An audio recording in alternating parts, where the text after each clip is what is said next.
There they go. She's kind of hot. Sent right out for the early lead. Baby I'm a Star along the inside.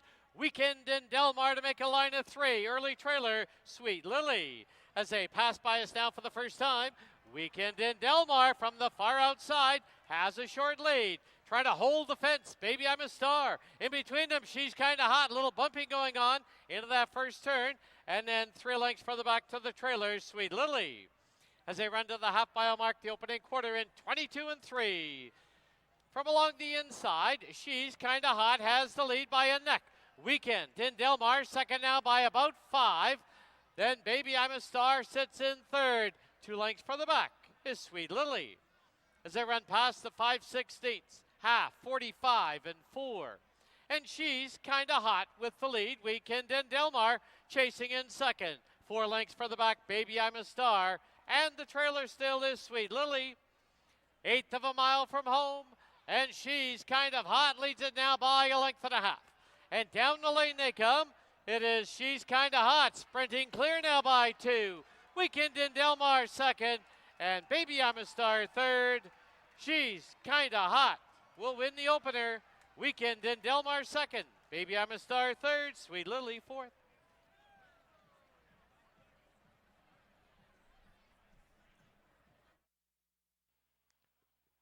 $5-1 exacta was worth $13.25. 5-1-4 try, $13.35. 20-cent super, 5-1-4-3, $3 and a nickel.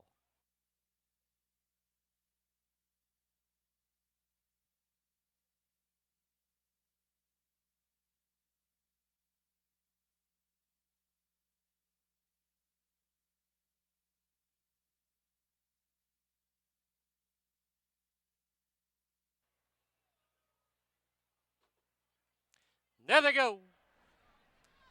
From the outside, Cobra Jet, quick at the break, get on the early lead. Ring of Kerry drives up the inside. YVR right there in the mix, followed by IBC&U. Early trailer, another Guinness. As they go under the line, they're trying to gear the pace down. And Cobra Jet leads it now by 3/4 of a length. YVR trying to drive up on the outside. At the rail, Ring of Kerry is third. On the outside, another Guinness fourth. IBC&U is the trailer. The opening quarter, they dawdled through it in 23 and 2 as they head for the backstretch. Cobra Jet from along the inside leads it by a nose. YVR pressing on the outside. Another Guinness not waiting any longer to make a line of 3. IBC&U right there also. And at the rail, Ring of Kerry. Past the 5/16, a half, 47 and 2. Now a 1/4 mile to home. And Cobra Jet gets some relief, opens up now by 3/4 of a length. YVR second, IBC&U. Clear running room now in third. Ring of Kerry and another Guinness as they turn for home. It's Cobra Jet, clear by 3. And Cobra Jet inside of 16th has opened up. IBC&U late run. Cobra Jet wins it. Ring of Kerry second, IBC&U third, YVR fourth, and another Guinness. In the winner's enclosure, the winner of race 2, number 6, Cobra Jet. Owned by Hastings Horsepower and the Motley Crew, trained by Peter Milburn. Winning rider, Babito Harvey. Cobra Jet is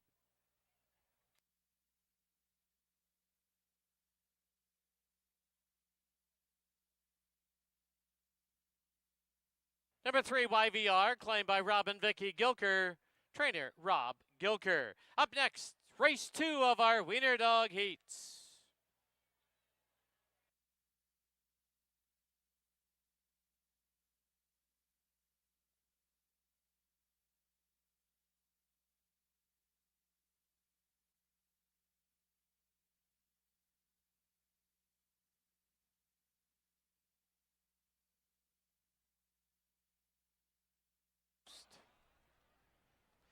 There they go. Closely bunched, Showman from the outside trying to gun for the early lead. Delta Sunrise asks for speed. Also right there, Nozomi. As they pass by us now, Delta Sunrise from the rail grabs the lead now by a half. Nozomi second by a neck. Borrowed Equity is third. Showman fourth. Early trailer on my good side. Into the clubhouse turn they go. and it is Delta Sunrise. Now clearing off, leading it by a length and a half and trying to be geared down. Nozomi second by a neck. On the outside, Board Equity on my good side, wrapped up at the rail, and Showman on the outside. Opening quarter in 23 flat. There midway on the backstretch, and Delta Sunrise from the rail. Now a host of pursuers. Borrowed Equity on the extreme outside. In between them, Nozomi on my good side, and Showman. Half, 47 and 2. 3/16 from home, and Borrowed Equity leads it now by 2. On my good side, takes up the chase. At the rail is Delta Sunrise and Nozomi, and down the lane they come. It is Borrowed Equity out there by 2. On my good side, chasing in second, but Borrowed Equity is gone. Wins it by 3. On my good side, second. Delta Sunrise third. Photo for fourth.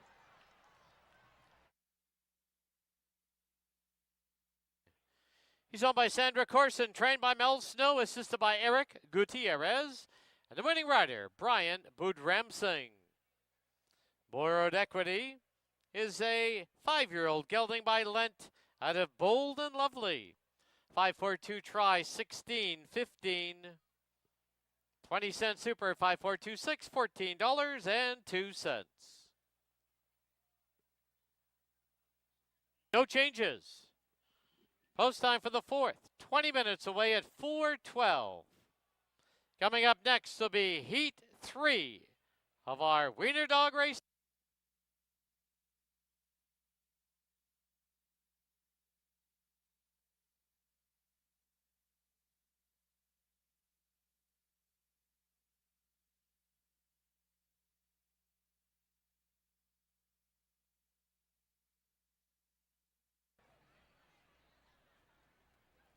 There they go. From the center, CC Sunrise put on the early lead, but 9 o'clock Caesar moves through very swiftly. Indiana trying to hold the rail. Then on the outside now is Juan Delita under the line. It is 9 o'clock Caesar sprinting clear by a length and a half. Indiana second by a length and a half. At the rail, Quality Command in third. On the outside is CC Sunrise, followed by Juan Delita. Queen of Attitude, the trailer. She's got 7 to make up. Opening quarter, a quick 22 and 3. As they head down the backstretch, 9 o'clock Caesar leads it now by just a half. Indiana trying to draw level on the outside. At the rail, a length and a quarter back is Quality Command. Now Juan Delita trying to wind it up on the outside. Followed by CC Sunrise and Queen of Attitude. She's got 6 to make up. Half, 46 and 1. Midway on the turn, 9 o'clock Caesar, Juan Delita, but here comes Queen of Attitude far outside as they turn for home. Queen of Attitude now with a short lead, and down the lane they come. Queen of Attitude with the lead. On the inside, 9 o'clock Caesar. Queen of Attitude wins another one. 9 o'clock Caesar, Juan Delita, and Indiana.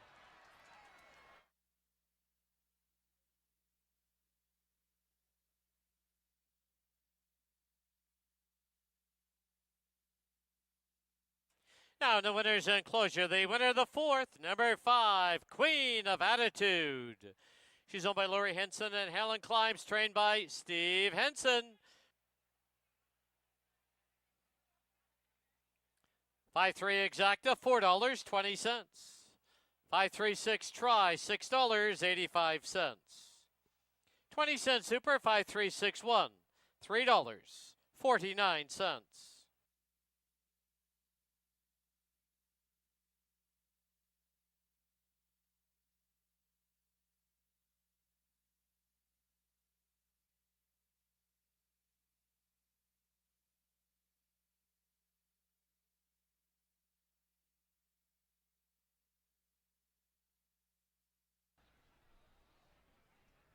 There they go.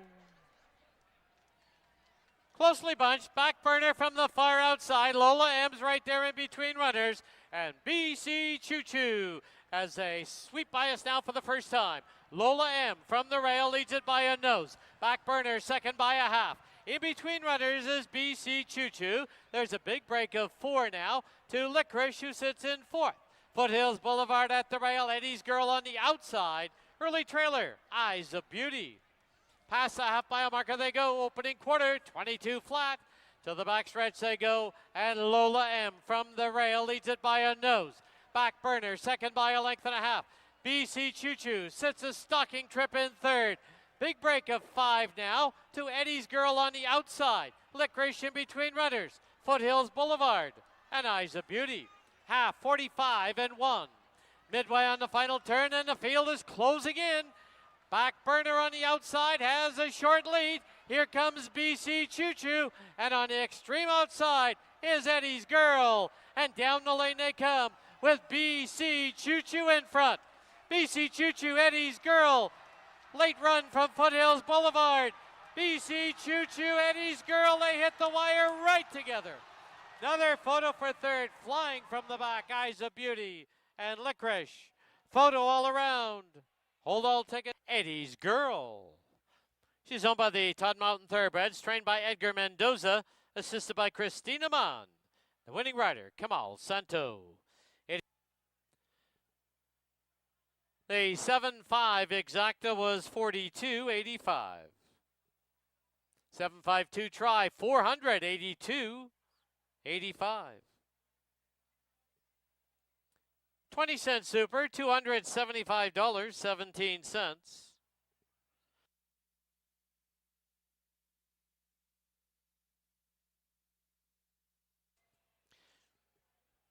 All right, it's time for the Wiener Dog Final.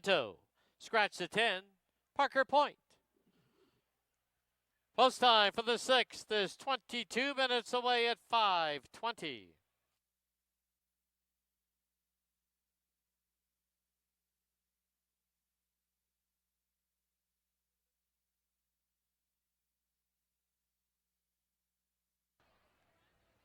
There they go. From the rail, Avs in command. Moving through now on the outside, here's Knopfler and Tis Vicious. Far outside now as they spill by us now for the first time is Lucky Cowboy and English Bay Teddy. As they go to the clubhouse turn, Avs in command holds the rail, leads it by a head. Tis Vicious second by a nose. Up on the outside is Lucky Cowboy in third by a length. Knopfler's got a good spot at the rail in fourth. English Bay Teddy is fifth. Then More Than Soul title on the outside in sixth, followed by There Goes My Hero. At the rail, Racing River, and the trailer is Texas Moonshine. As they run to the 5/16, the opening quarter, a very quick 22 flat. Into the far turn they go. Avs in command by a neck right there. Lucky Cowboy second by 3/4 of a length. English Bay Teddy continues on the outside. At the rail, Knopfler, he'll need a way through. Racing River is also closing ground. As they turn for home, Avs in command led it from the start, and down the lane they come. Avs in command, but here comes Racing River on the outside. Avs in command, Racing River. Avs in command to win it, Racing River second, Knopfler third. English Bay Teddy fourth. Owned by Rob and Sheena Mabin, trained by Rob Mabin, assisted by Dimitri Tupuzis, winning rider Chris Mamdeen. Avs in command is a 7-year-old gelding by second in command. Out of Gabby, Got Her Way. The result is official. 1-2 exacta was 21-10. That was a claim in that 6th race. Number 3, Tis Vicious, claimed by Hastings Horsepower. Trainer, Peter Milburn.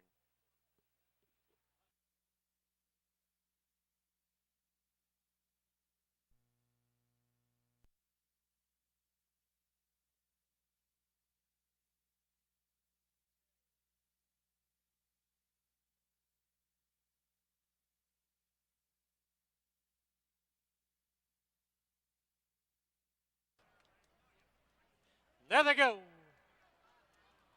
Straight and true, Smart Lad gets the first call. Moving on the inside is Cerebro. 911's up on the outside. Big Union right there. At the rail is Counteract.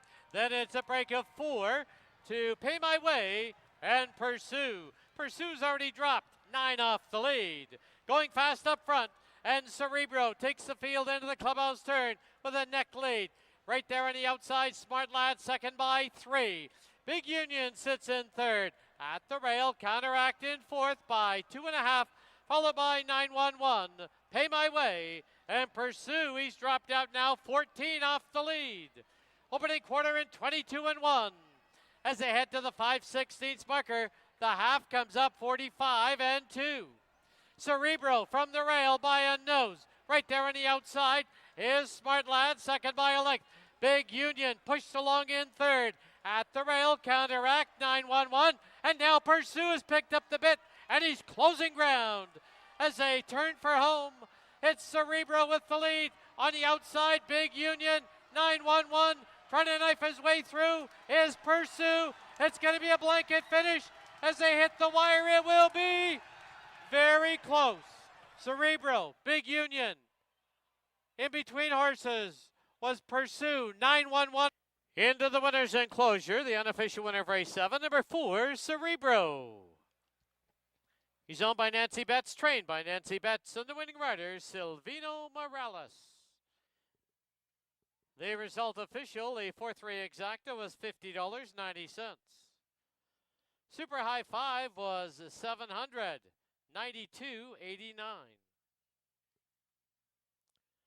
Try was $228.90. Super, $200.91. Just a reminder, we do have simulcasting going on in the Jerome Sports Lounge, as well as our gaming floor is open.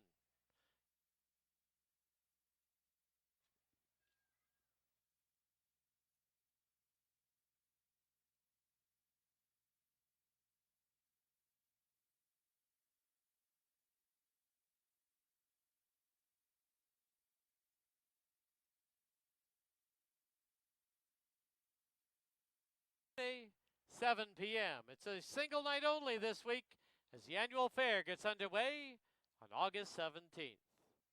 Thank you for watching and wagering on Hastings.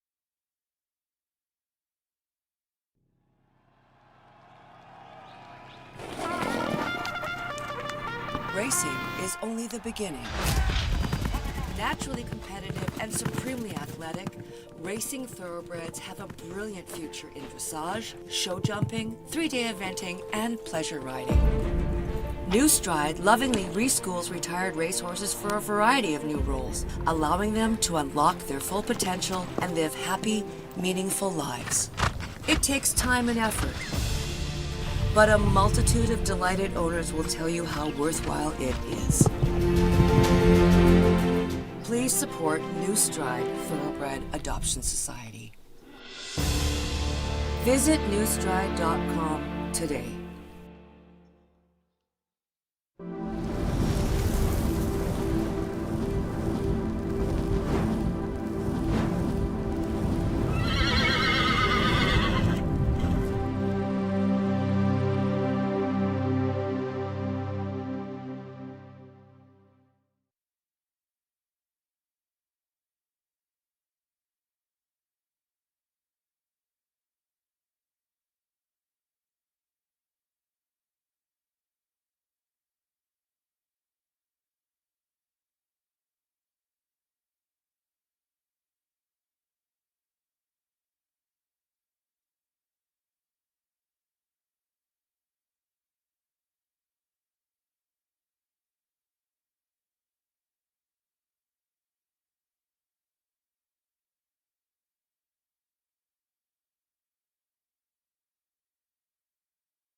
Good evening, race fans, and welcome to another edition of Hastings Racing Live, brought to you by BC Racebook.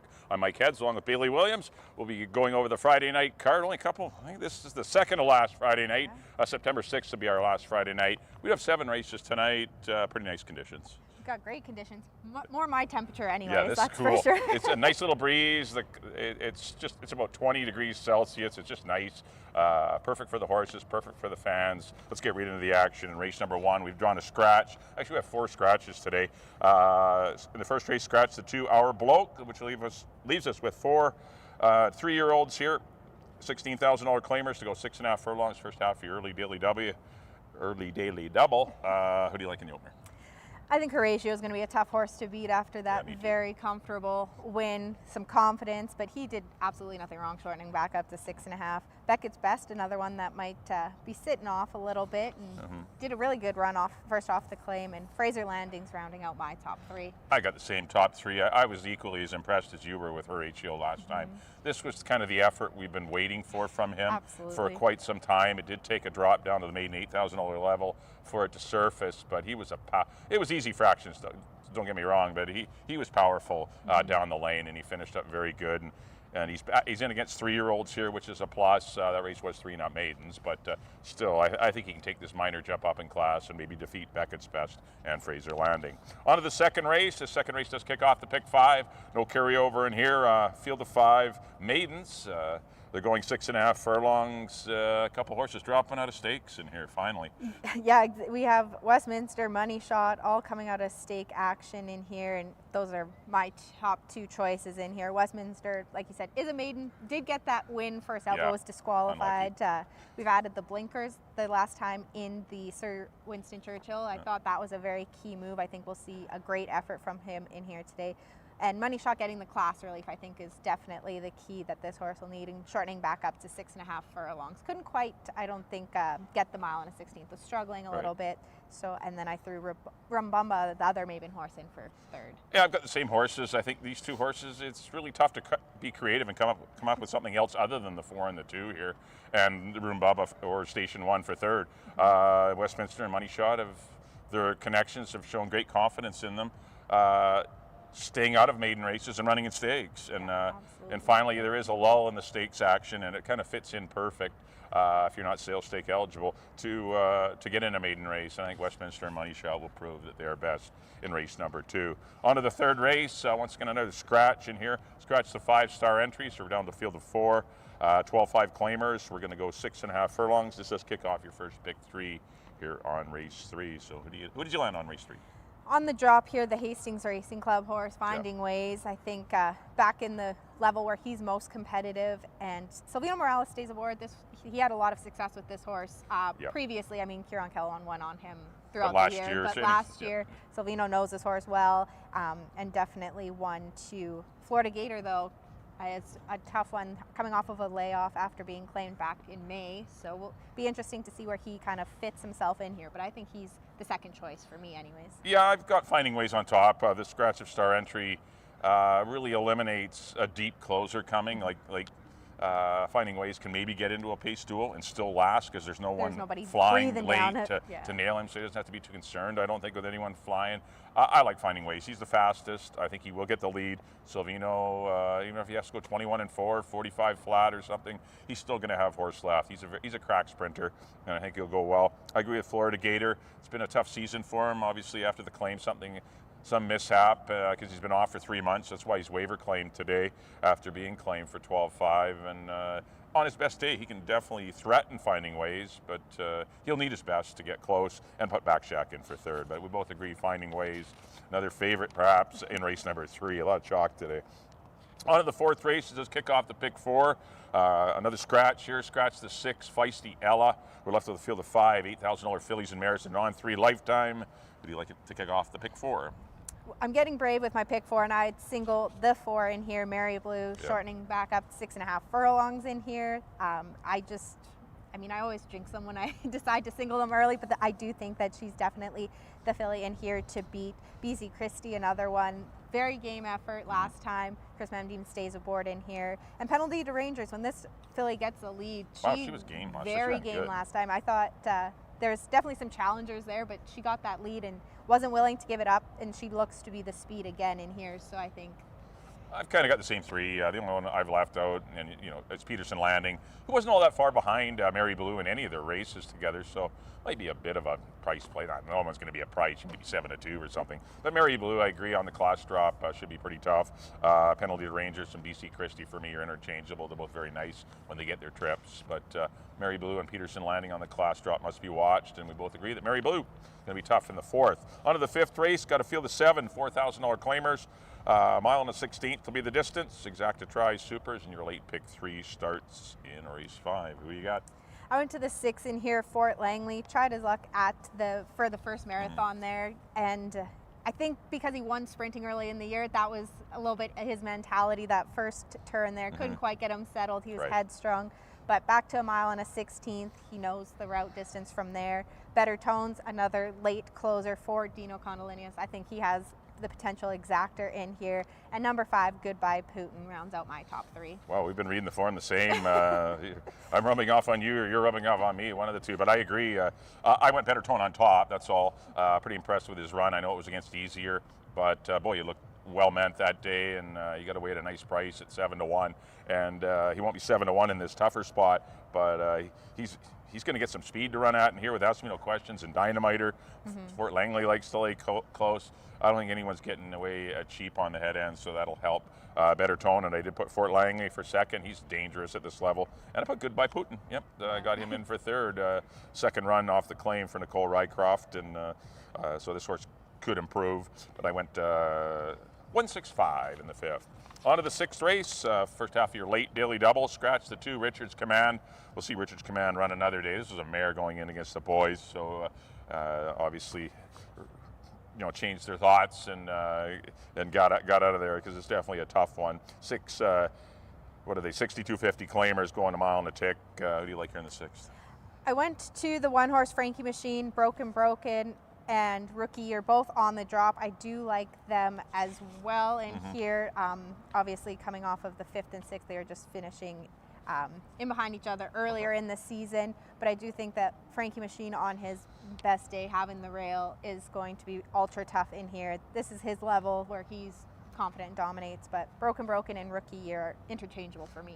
Yeah, I respect Frankie Machine. He's tough at the 62.50 level, but I just gave a little more love to the 6 and 7 just because they've been running against tougher horses this year. Broken and Rookie Year are both on the class drop. Both have had some tough campaigns. Not much luck going on for Rookie Year, getting tough trips. Same with Broken.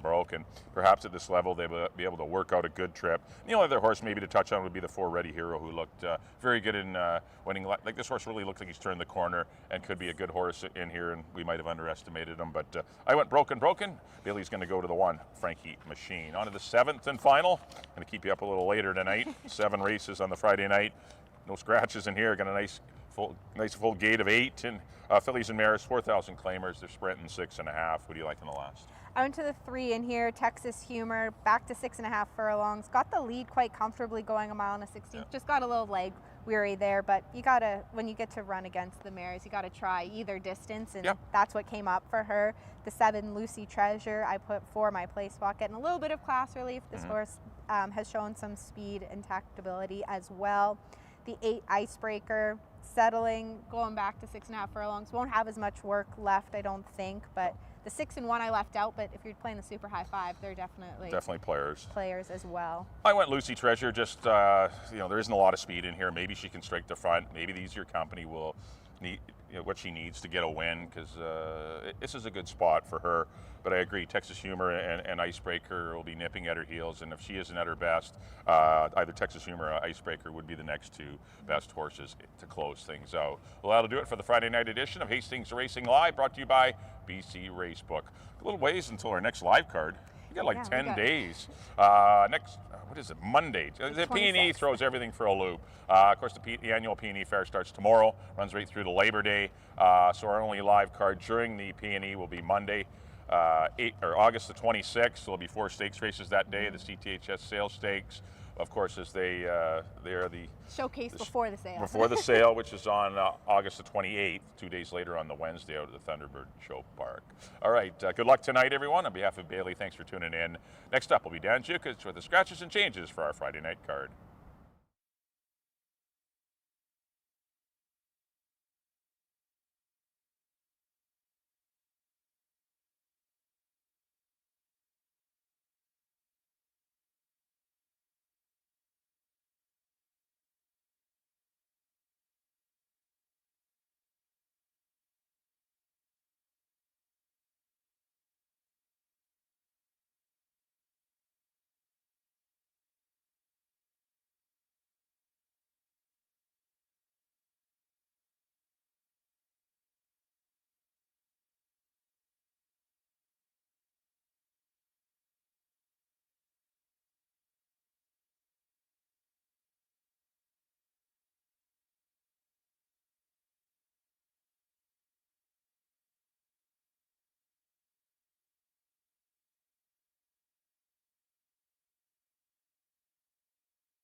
Pleasant good evening, everyone, and welcome to Hastings.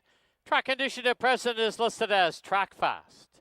Special welcome to everyone joining us for our Friday night card. Now please turn to the official programs for this evening's corrections and changes. In the first, the rider at number 1, Fraser Landing, is Antonio Reyes at 3 pounds over. Scratch, number 2, Our Bloke. Number 3, When in Mexico, is 5 pounds over.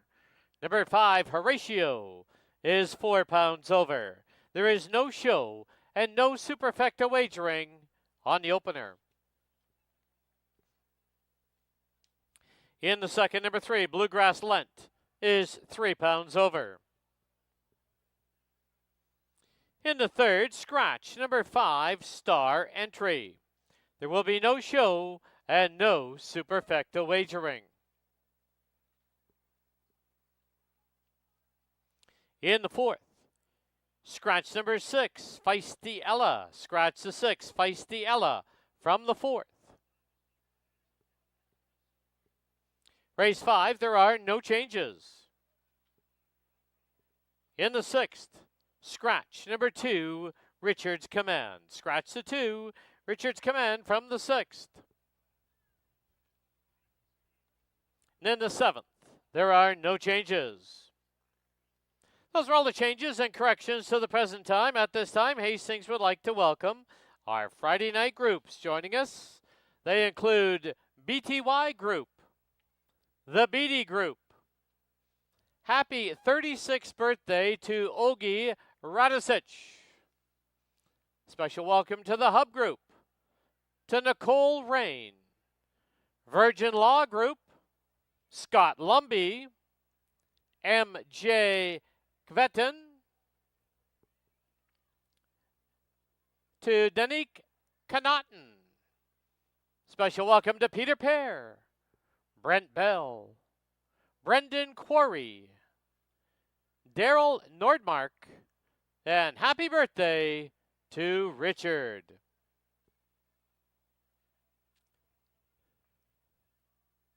Don't forget, following tonight's card in the Eclipse Lounge, we will feature the Odd Trio.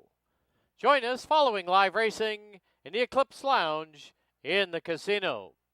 Next live day after tonight will be on Monday, August the 26th. It is a dark day for the P&E, and we'll have live racing at 7 p.m. Also, there will be complimentary parking on that night. Stay late and enjoy the thrills of the casino and live racing on Monday, August 26th. Thank you for your attention and good luck.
All right, good evening, everyone, and welcome down to the paddock here at Hastings, as well as all of you watching on HPI or whether your phone or whatever location you're watching our Hastings races. Got 7 races for you tonight, fast racing strip, beautiful conditions. This is like the perfect storm today for weather. It's just, the horses are going to love it. They'll be able to keep moisture in the track. It's not too hot. The fans will love it. It's just a perfect evening to have your favorite beverage and watch some horse races. All right, got a feel of 4 to kick things off. We've scratched the 2 Hour Bloke. Number 2 Hour Bloke has been scratched. We're going 6.5 here, first half of your early double. Here's the 1. This is Fraser Landing for the Todd Mountain Thoroughbreds and James Redicott. Battled on the pace. Pretty good last time. I went 21-4, 45-2. Really obviously didn't get any breathers. With stablemate Our Bloke, it was kind of an odd setup. But those two were dueling with each other, which helped Beckett's Best, who came from off the pace to win. But this horse wasn't disgraced, running third, beaten less than 2 lengths. The pace will likely be a little more relaxed this evening, but still going to have to deal with when in Mexico is pretty fast. Horatio is going to be near the lead, but not 21-4 kind of speed. But Antonio Reyes will be the pilot for Edgar Mendoza. He was aboard Our Bloke, but so once the scratch, the horse has been sold, actually, Our Bloke. And but Fraser Landing, certainly in with a good chance tonight with the right kind of trip. If they leave him alone, Antonio could have a big chance.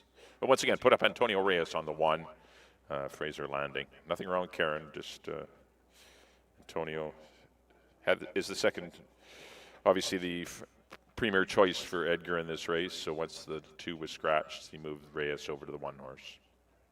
5-1 right now on Fraser Landing.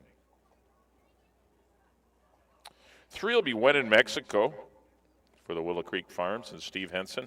This one battled against older horses in a tough non-3 for 16. This is the same claiming price, but this is an easier race. He just ran last week, though. That's the only negative. He ran 7 days ago. We'll see if he can put forth another good effort. He only beat 1 that day, but he was another horse that wasn't disgraced. He only got beat less than 3 lengths. Gets leading rider, leading trainer, hooking up. That's never a bad thing, and you're getting 9-2 on When in Mexico.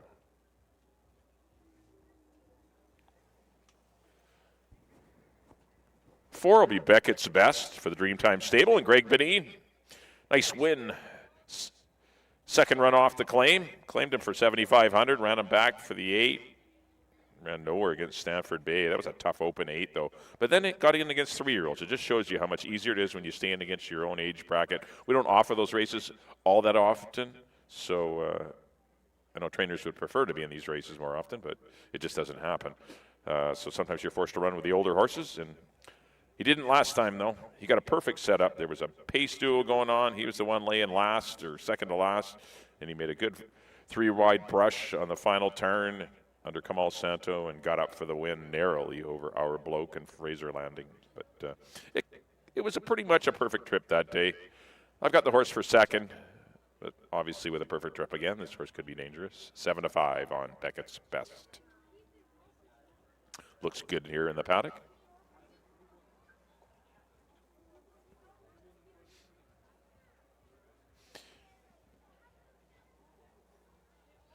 And rounding out the field to be number 5, Horatio. Trying to keep him consoled in behind the statue. He's a bit of a, you did have Horatio on screen there. That was the owner, Horatio. But there's a good, better look at the 4-legged Horatio.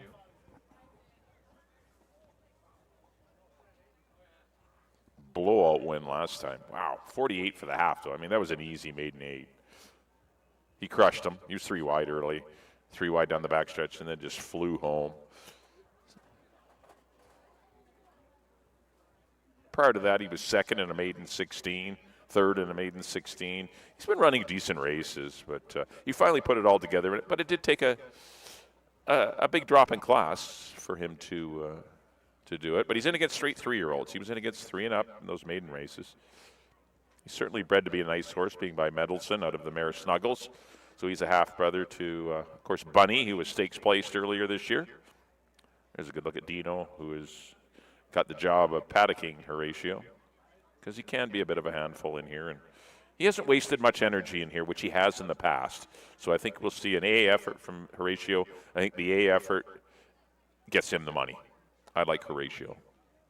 He's your 6-5 favorite. Not getting a big price on him, but he put it all together last time, and we'll see if he can do it again 2 weeks later.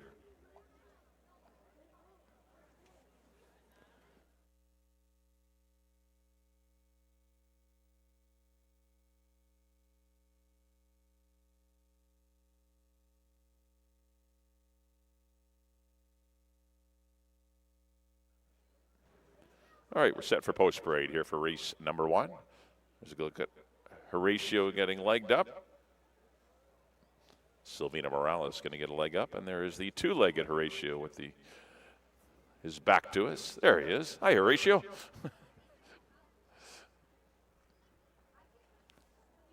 Going to do one more lap here in the paddock, I guess. But there is the 2-legged Horatio, for which the horse is named. He is one half of Swift Thoroughbreds.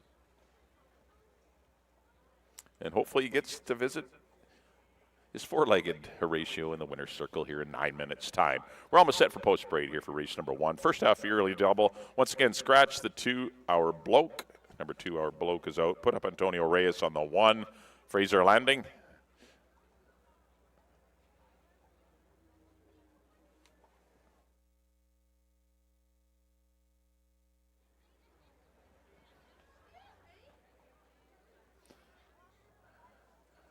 All right, good luck, everyone, with your wagers tonight. Let's see if we can get things kick-started with a good daily double. I do like 5 and 4 in the daily double. I like 5 Horatio to the 4 Westminster. We'll see if that comes in. Hopefully springboard you with some money in your jeans and get the Friday kick-started the way we want. All right, good luck here in the opener. Send it up to Dan. It's time for post parade for race number 1.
Bugler John Korsrod brings the field on the track for the open air at Hastings. Field of 4 now, scratch the 2. Antonio Reyes rides the 1. They're going to go 6 1/2 furlongs. First half of the early double, exactor, try, no show, no superfecta wagering. Post time in 7 minutes.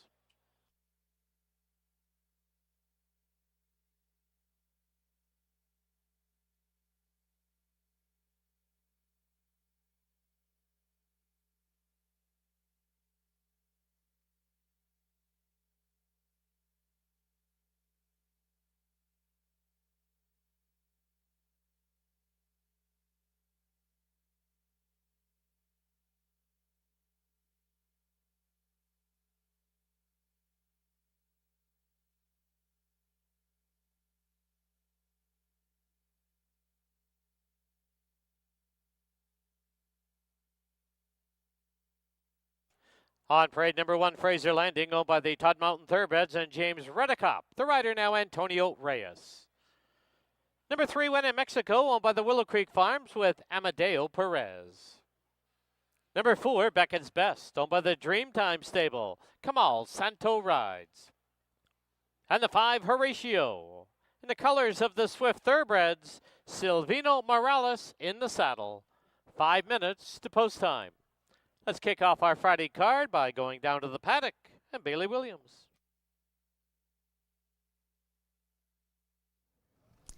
Thank you, Dan. We are just 5 minutes away from the opener here on a beautiful Friday evening. Scratch the 2R bloke out of here. I'm going to the outside horse, Horatio, your current favorite at 6-5. This horse was very impressive with that maiden victory at the $10,000 level. Did have a runner-up effort at the $20,000 level, going 1 1/16. Definitely found his best stride, going 6.5. He was very convincing that day. Very well behaved in the paddock. Puts on a little show by the people, but he was calm. He stayed very dry as he just jogged past us here on post parade, so all good signs for him to have a great effort in here. Beckett's Best is my second choice in here. Had a good closing effort. I think that there should be a little bit of speed in here for him to run down late with Fraser Landing, maybe trying to put some pressure on Horatio, and that is who I put in for my top 3 was 5, 4, 1. You have 4 minutes to make your wager. Kicks off the early double, exactor, and trifecta, all offered in here. Best of luck.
The horses have reached the starting gate.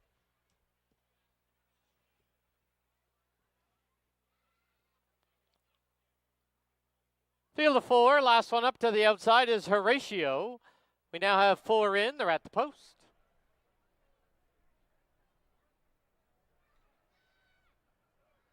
There they go. From the outside, Horatio put right on the early lead. When in Mexico. Now we'll split runners. Also right there, Beckett's Best. And at the rail, Fraser Landing. As they run by us now for the first time, Fraser Landing from the rail leads it by a nose. When in Mexico, second now by 2.5 from the outside. Horatio hustled along in third, and Beckett's Best at the rail. Into the clubhouse turn they go. The opening quarter, a snappy 22-1. Past the half-mile marker they go, and it is Fraser Landing from the rail with the lead by a neck. When in Mexico, second by a length and a quarter. Horatio, a tracking trip in third. 2.5 lengths back, Beckett's Best in fourth. Less than 3 furlongs to run, and it's still from the rail. Fraser Landing from the outside, when in Mexico. Horatio's going to need a seam to move through. Then 2.5 for the back is Beckett's Best. The half is 45 and 4, 3/16 from home. And Fraser Landing with the lead. Horatio continues to plug along, and he's going to try and zip up the inside. But as they turn for home, Fraser Landing, now Horatio has swung to the outside. It's Fraser Landing, Horatio, Beckett's Best far outside. Fraser Landing goes all the way. Horatio settles for second.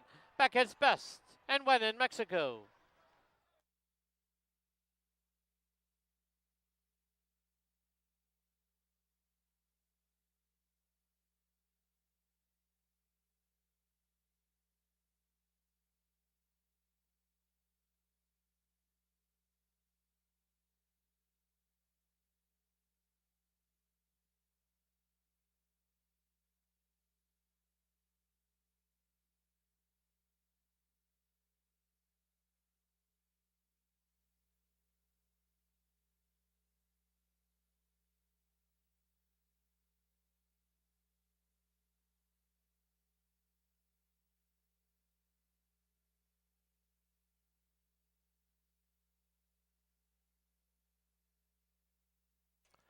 On the board, the unofficial winner, number 1, Fraser Landing.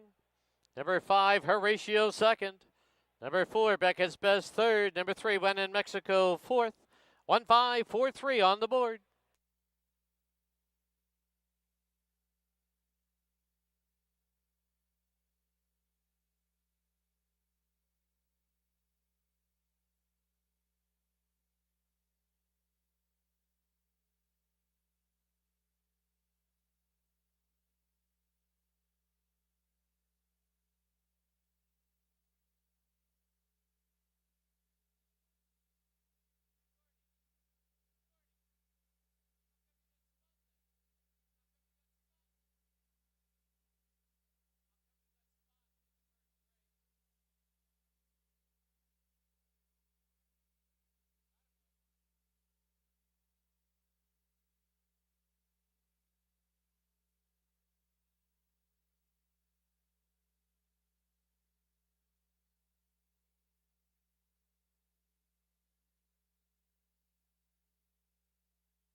Into the winner's enclosure, the winner of the opener, number 1, Fraser Landing.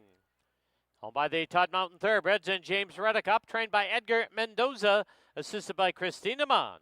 The winning rider is Antonio Reyes. Fraser Landing is a 3-year-old gelding by Smiling Tiger out of Meet the Queen. Bred in BC by James Berry Dowd.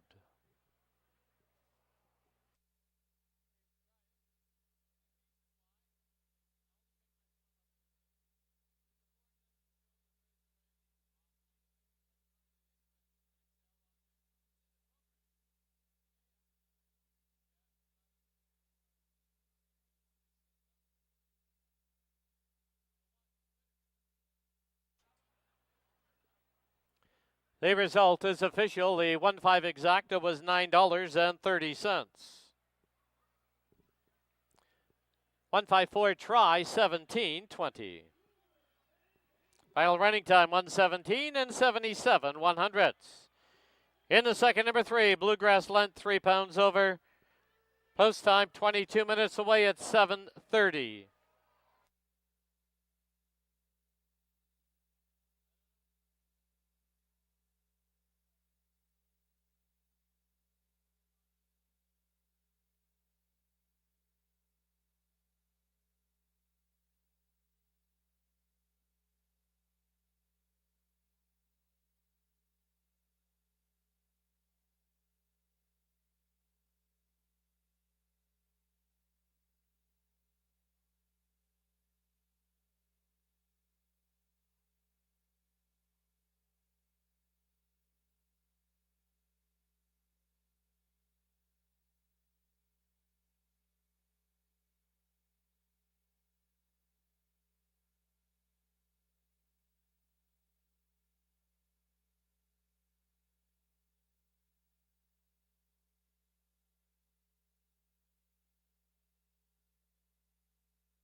All right, we're back here in the paddock. Time for race number 2 here at Hastings.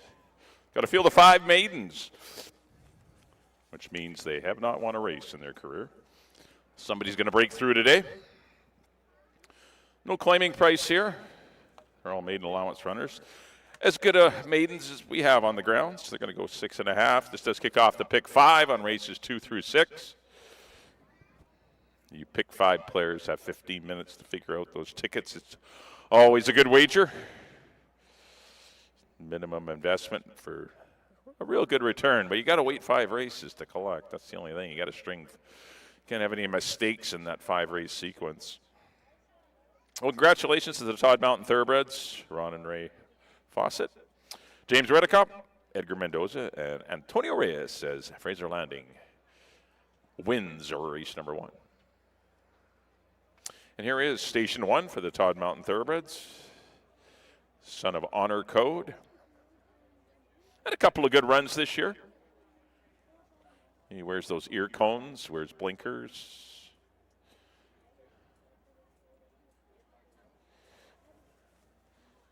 He hasn't been disgraced in either of his runs. His first up run, he did have an excuse. He got hammered pretty good at the 3/8 pole by another rival. Last time, he just got caught up in the pace. It wasn't a fast one, but it was contested, and there were some nice horses in there. And he just got a little tired late. I don't know if it was tired, perhaps maybe intimidated.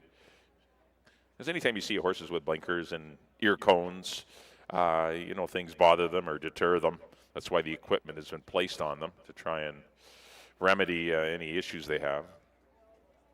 But Station 1 definitely has some little phobias, and he's been pinned down on the inside, and he's been pretty lucky drawing the 1 hole, but perhaps unlucky for him. He doesn't like, kind of a squeamish horse maybe. He doesn't like being on the inside, and unfortunately he's going to be there again today. There is other speed in here, though, so maybe he can just take back off the pace and make a run from off it. I don't know what the strategy will be, but you got Money Shot that's got speed, Bluegrass Lent, Westminster, Rhumbaba. You got 4 other horses that like to be near the pace. Might get a little crowded. 6-1 right now on Station 1. Antonio Reyes looking for both halves of the double, as is trainer Edgar Mendoza.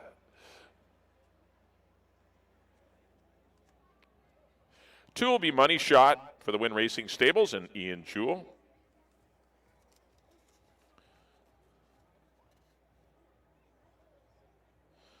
This one's been brought here to Hastings in hopes of running in the BC Derby, but that dream is not dead yet. Tried 3 stakes races as a maiden, was beaten 3 lengths to August Rain in the Ross McLeod, stretched him out in the Chris Loseth, and he was right there turning for home and ended up 4th, beaten 3 lengths behind August Rain. He'll be one of the choices in the Canadian Derby next weekend. And then the Sir Winston Churchill Derby Trial, he was caught up on the pace. It was a pretty quick one, and he got reeled in, but he only got beat 2 1/4 lengths. He's in a much easier spot, although the 4-horse, the favorite, did follow him out of stakes races. But Money Shot's in a way better spot. He's 3-1. Kamal Santo back aboard.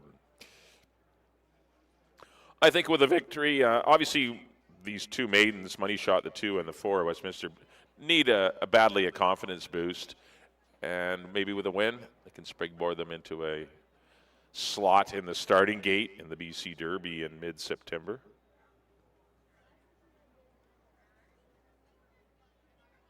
$3-1 right now on Money Shot. 3 will be Bluegrass Lent for Joe and Gloria Russo. What an encouraging debut he turned in. Battled on the pace with Station 1 and Rhumbaba. Joined the party on the backstretch. And this horse fought all the way to the wire. That was a big effort. Coming back in 2 weeks, if he doesn't bounce, because that was, he exhausted himself pretty good. But he'll need that kind of race again if he's going to win today. 7-1 on Bluegrass Lent. Karen Kellowan will be back aboard for Paddy Leaney.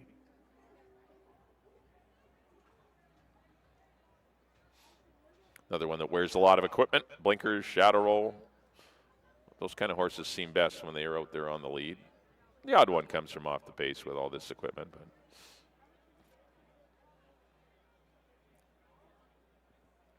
$4 will be Westminster, your 4-5 favorite. definitely deserves the hype. He's my top pick in here. He broke his maiden first time out, but was disqualified. 116-1. It was a brilliant performance. But was disqualified. And he's been running 3 stakes races since. He was third in the Chris Loseth in his first try going long. And then last time he was right in there, got beat 3/4 of a length in a blanket finish when the blinkers were added. He's going to shorten up to 6.5 furlongs, and but more importantly, get in against maidens. This is way easier for Westminster. He should prove best in here if he continues his form. The 4 and the 2 should be best, the Money Shot and Westminster. There's a good look at him.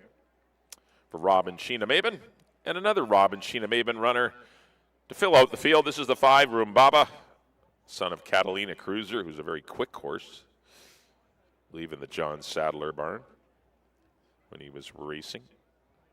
This one's been knocking at the door to break his maiden. Those maiden races were perhaps a smidge easier than the one he's in tonight with his stablemate Westminster showing up at a stakes company and Money Shot. But still, he's in top form. He's running well. There's a good look at Rumbaba with Ridge Balgobin for Rob Maben. There you see his assistant, Dimitri Tupuzzi, giving a leg up to Ridge as we get the post parade underway here for race number 2. Once again, you got 8 minutes to post to figure out your pick 5s. If you're not interested in a pick 5, you still got 8 minutes to post to figure out your win, place, show, exacta, tractor, superfecta, whatever you want to play here in race number 2. It should be a good one. Should be a fast race. Pretty exciting maidens here in race number 2.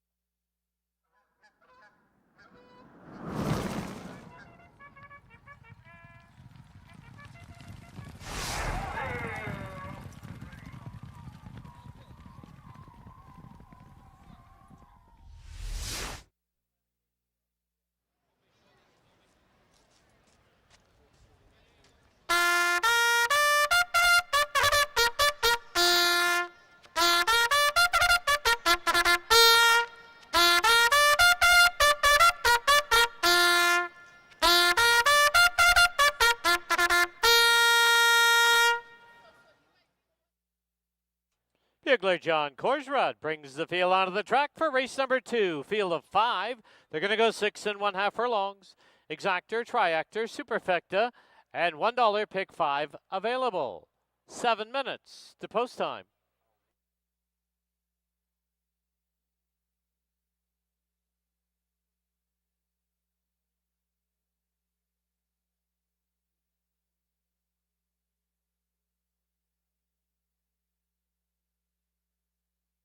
Once again, just a reminder to our on-track guests that the Greater Vancouver Food Bank is selling 50/50 tickets this evening. Stop by the tent outside the winner's enclosure or watch for the volunteers.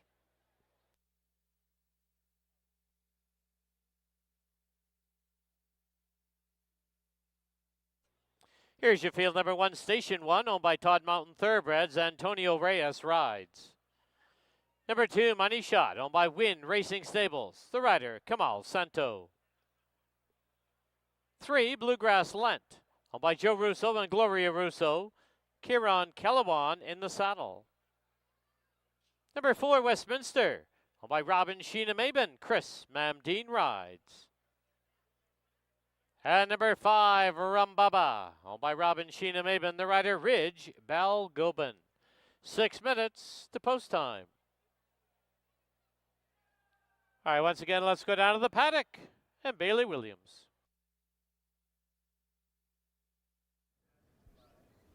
Thank you, Dan. We are 5 minutes away from race number 2, which does kick off that pick 5 wager in here. We got a field of 5 to go 6 1/2 furlongs. All maidens looking for that first trip to the winner's circle. I'm going to the 4, Westminster, currently even money on the tote board. Rightfully so. The ad of blinkers last time had this horse breaking a little sharper in stakes companies, Sir Winston Churchill. Going a mile and a 16th. I think that this horse is back going that preferred distance. We did see in his first lifetime start, he was able to go gate to wire, caused a little interference, as was placed third that day. I do think that he is the horse to be in here. Number 2, Money Shot, another one coming in off of the Stakes Company. I think this is the level where we'll see him be able to compete very comfortably. Was brought in by the Winther stables for the Ross McLeod originally. We've seen him come back in here in the maiden level. I think he was a little headstrong in here. We've seen him get a little headstrong away from the gate. Hopefully, if Kamal is able to settle him, he'll be able to have his best effort. And rounding out my top 3 is the other maiden trainer in here, and that is Rambamba. Breaking from the outside, I think, for this big striding horse is an ideal spot. Ridgewell Gobin knows this horse just got nipped last time, and I think we'll see a good closing effort. But I'm going to go to stablemate, the front one runner in here, and that is Westminster. 4-2-5 here in race number 2, which kicks off that pick 5. Exactor Try and Superfecta also offered in here. Best of luck.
Key West Ford reminds you there are just 2 minutes left to place your wagers at Hastings.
The horses have reached the starting gate.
Loading in now for the second at Hastings. First one up will be the outside horse, Rumbaba.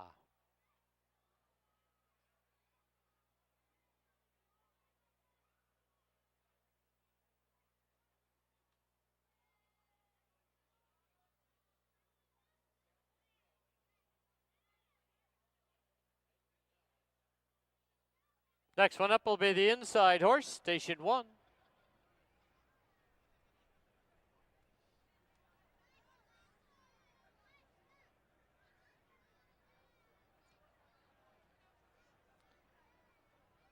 Station 1 goes in, followed by Westminster. Money Shot. Last of 5, a Bluegrass Lent. 5 in, they're at the post. There they go. Money Shot put right on the early lead. Westminster drives up on the outside. Bluegrass Lent right there in that leading group. Then at the rail is Station 1 and Rumbaba the trailer. Under the line, Money Shot. And on the outside, Bluegrass Lent. It is Westminster who's going to have to slide into third as they go to the clubhouse turn. It is Money Shot from the rail with the lead now by a tight length. On the outside, Bluegrass Lent second by a length and a quarter. Westminster now guided to the outside. 2 back, Station 1 and Rumbaba the trailer. Opening quarter in 22 and 3. 3 furlongs to run, and Money Shot is clear now by 2.5. Driving up on the outside is Westminster. At the rail, Bluegrass Lent followed by Rumbaba and Station 1. They've reached the far turn and a quarter to home. The half, 46 and 1. It's Money Shot, clear by 2. Ridden along in second is Westminster. Big break of about 6 now to Bluegrass Lent. But as they turn for home, it's Money Shot with the lead. And down the lane they come. Money Shot now asks for more. Opens up by 2.5. Money Shot and Westminster. Money Shot to win race 2. Westminster will be second. Battle on for third. Bluegrass Lent. Third over Station 1 and Rumbaba.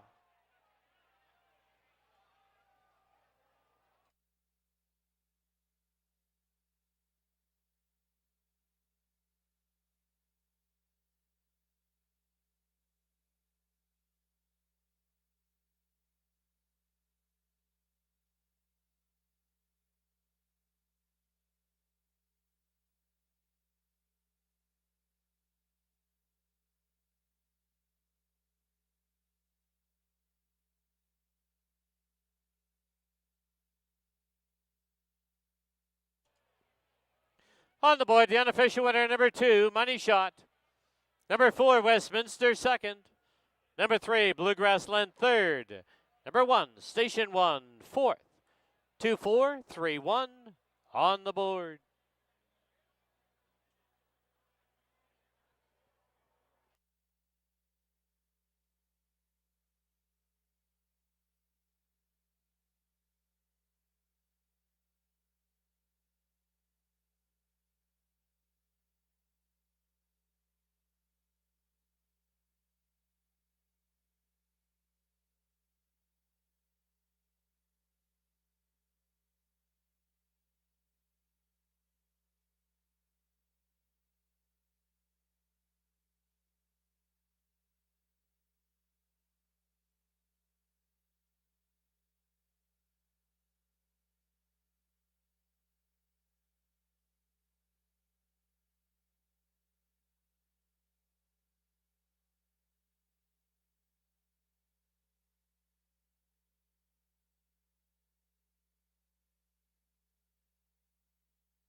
In the winner's enclosure, the winner of race 2, number 2, Money Shot. He's owned by Win Racing Stables, trained by Ian Jewell, assisted by Larry Grieve, and the winning rider, Kamal Santo. Money Shot, a 3-year-old gelding by Frosted out of Cool Beans. Bred in Kentucky by Magic Cap Stables, LLC.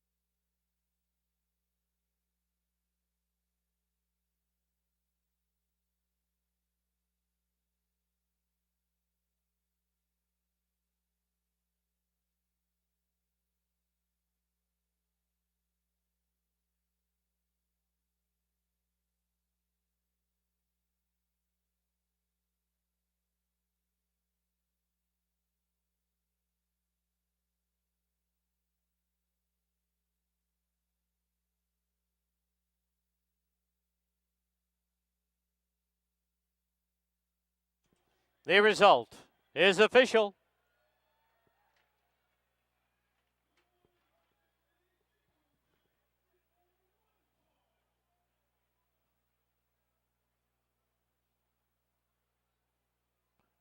$2-4 exactor was $4.75. $2-4-3 try, $28. 20-cent super, $11.21. And the early double 1 and 2, $31.80.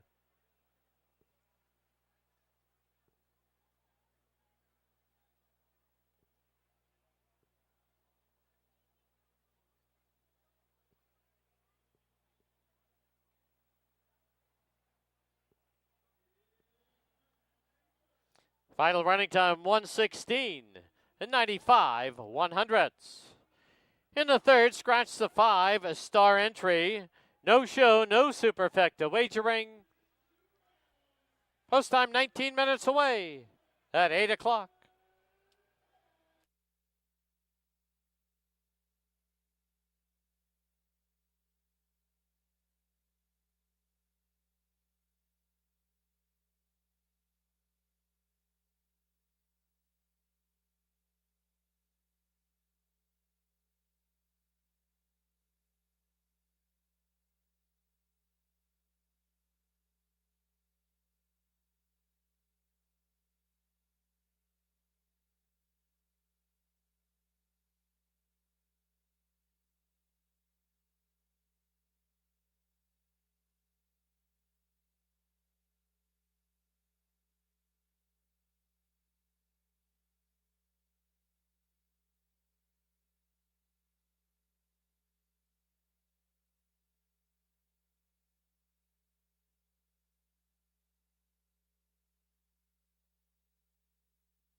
All right, we're back here in the paddock. Time for race number 3 here at Hastings.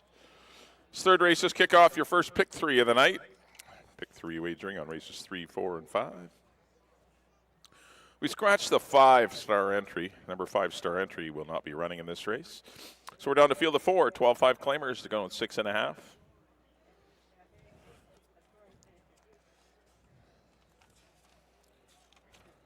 Congratulations in race number 2 to the Wynn Racing Stables and Ian Jewell and Larry Grieve. And Kamal Santo, who booted Money Shot right to the front. Proving the drop out of Stakes Company was a very good one. Westminster ran a good race, but just gave up too much position to Money Shot. Post position really dictated who won that race. If Westminster would have had the 2-hole and Money Shot the 4-hole, the results would have been different. But 2 good runs from the 2 maidens. They dominated, but it was Money Shot in race number 2. Here's the one. This is Back Shack. One of 2 Craig McPherson runners in here. He's got half the field. Been pretty consistent all season. He's had 4 good runs. One of them, he was declared a non-starter, but hung up at the gate. But his last 3 runs was a win at the 8,000 non-3. Then a good second to star entry at a 12-5 claimer that went down there in 16 and 4. And then once again at this same level, ran second to Cerebro, who came back to win for 25,000. So he ran into a good one that day. Not too sure of the strategy. I don't think he's fast enough to go with Finding Ways. So he's going to likely get the box seat in behind the speed.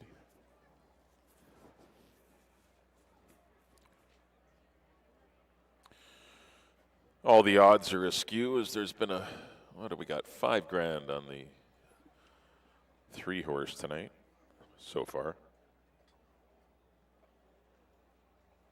which is making him 1-9 Florida Gator. But Backshack currently 16-1, not true odds. I think those odds will definitely go down as we get closer to posts. Definitely a better chance than that. Probably closer to his 7-2 morning line odds. Number 2 will be Finding Ways for the Hastings Racing Club and Mainline Stables and trainer Nancy Betts. This one gets back in at his winning level. He won for 12-5 earlier this year, came back to win for 16, then hooked into Bold Arch twice. Nobody wants to do that. He ran second to Bold Arch on June 7th, came back 5 weeks later. He got clobbered that day, Bold Arch, Cascade Billions. That was a good race. He's in with his friends. He's been rested up. Nice work last week in a minute flat. These are more beatable horses for him. And pace-wise, he's going to get the lead. He couldn't get the lead in those Bold Arch races in his last 2 when running for 25,000. So there's your horse to beat. That's the 2 Finding Ways at 4-1. I know the tote board says the 3 can't lose, but that's incorrect. But Finding Ways is the best sprinter in here. 9-time winner. He's won 33%. That's pretty nice. 9 for 27 lifetime. He's got 10 seconds and thirds. Wow. 5 seconds, 5 thirds. Good, nice horse, Finding Ways. 3 will be Florida Gator for Nicole Droder, and Craig McPherson makes his return to the races after a 3-month absence. Got a good string of work since being able to come back and work. Obviously had some time off. He's always been a little better going long, but he can sprint.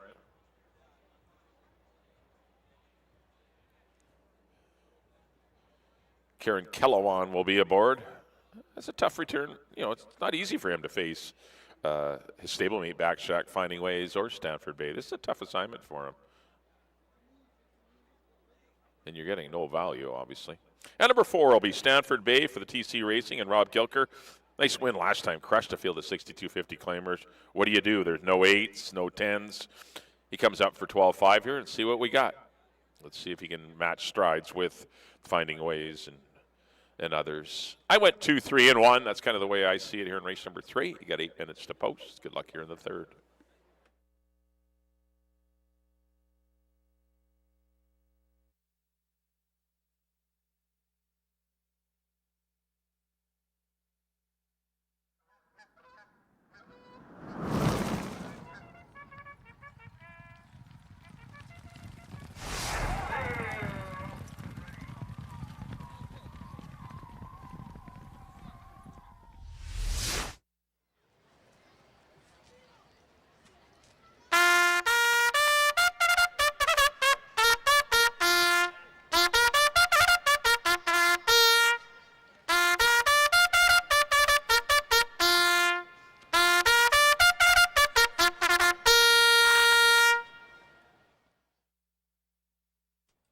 Okay, horses on the track at Hastings. Race number 3. Field of 4 now. Scratch the 5.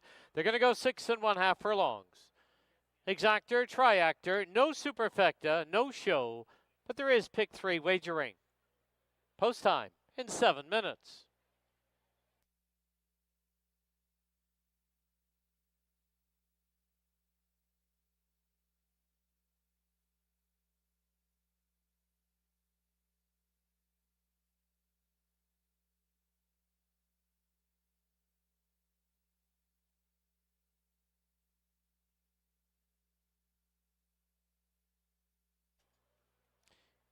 Here's your field for the 3rd. Number 1, Back Shack, owned by the Canyon Farms, the rider Ridge Balgobin.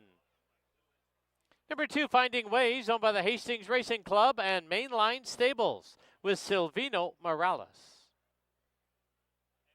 Number 3, Florida Gator, owned by Nicole Droder, with Kieran Kellewan. And number 4, Stanford Bay, owned by TC Racing, the rider Kamal Santo. 6 minutes to post time.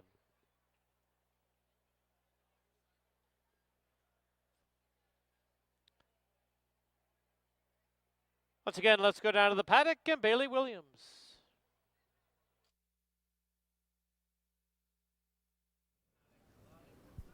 Thank you, Dan. Race number 3 does kick off that early pick 3 wager. A field of 4 here now with the scratch of Star Entry was definitely one of the key closing horses in here. But there's Stanford Bay, who will be looking for the lead, did best running when he got clear last time out, going gate to wire. Finding Ways, another one who does do best running on the front end. However, if he can sit in behind and maybe stalk Stanford Bay, not get into a speed duel, he's getting the drop-in class where he's most competitive at this $15,000 level. Florida Gator, a horse we haven't seen race since his 2 races early on in the season, May 11th when he was claimed, but we've seen a very nice lineup of works throughout the month of July and had a nice little 47 half-mile breeze in preparation for this race. He was showing off in the paddock, back to his true self. He likes to really kick up his heels, never gets bothered or turned a hair over it. He's just always very excited in here, putting on a show. He's your current favorite at 1-5, but giving you a little bit of value. My 3rd choice in here, 14-1, is Stanford Bay. Has the confidence now coming off of that win over the oval here. So I went 2, 3, 4 here in race number 3. Like I mentioned, this does kick off that early pick 3. Exactor, Try, and Superfecta are all offered in here. Best of luck with your wagers.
The horses have reached the starting gate.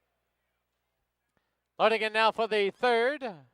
Last one up to the outside is Stanford Bay. 4 in, they're at the post. There they go.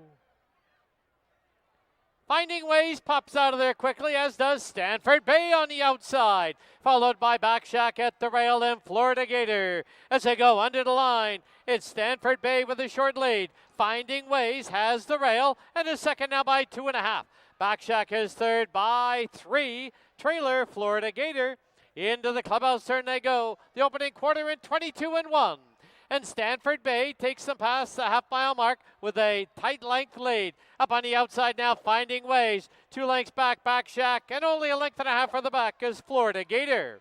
They're midway on the backstretch. And Stanford Bay from the rail leads it by a neck. Finding Ways second by a length and a quarter. Backshack is now pushed along in third. And Florida Gator is patiently ridden in fourth. The half was 45-4. They're midway on the turn, and Stanford Bay re-breaks, opens up by a length and a half. Stanford Bay Finding Ways, Florida Gator, and Backshack, 1/8 of a mile from home. Stanford Bay is trying to go all the way, and down the lane they come. Stanford Bay by 2, but here comes Florida Gator. Stanford Bay, Florida Gator. Stanford Bay to win it, Florida Gator second. Finding Ways and Backshack.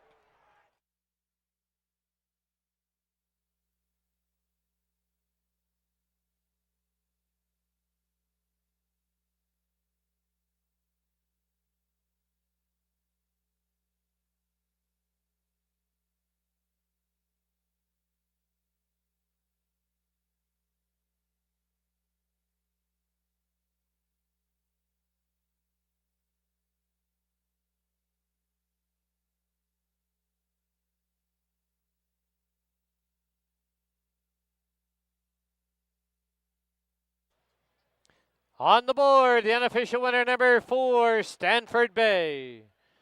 Number 3, Florida Gator second. 2, Finding Ways third. 1, Backshack fourth. 4-3, 2-1.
Into the winner's enclosure, the winner race 3, number 4, Stanford Bay.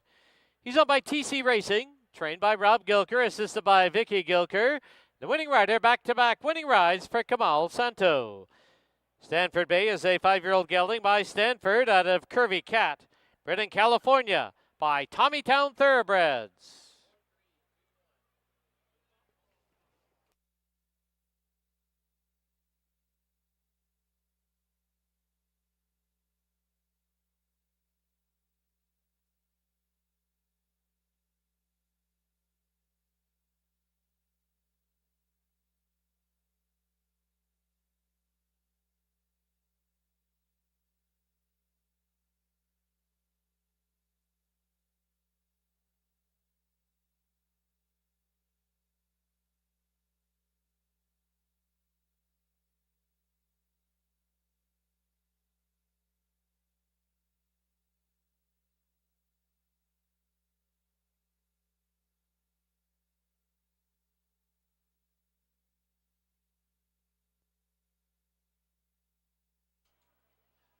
The result official 4-3 exacta, $16.55. 4-3 $2 try, $30.95.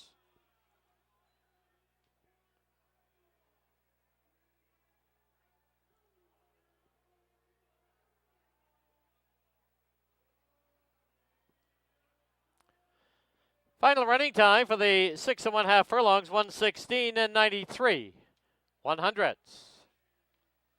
In the fourth, scratch the 6, Feisty Ella. Post time for the fourth, 20 minutes away at 8:30.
Racing thoroughbreds have a brilliant future in dressage, show jumping, 3-day eventing, and pleasure riding.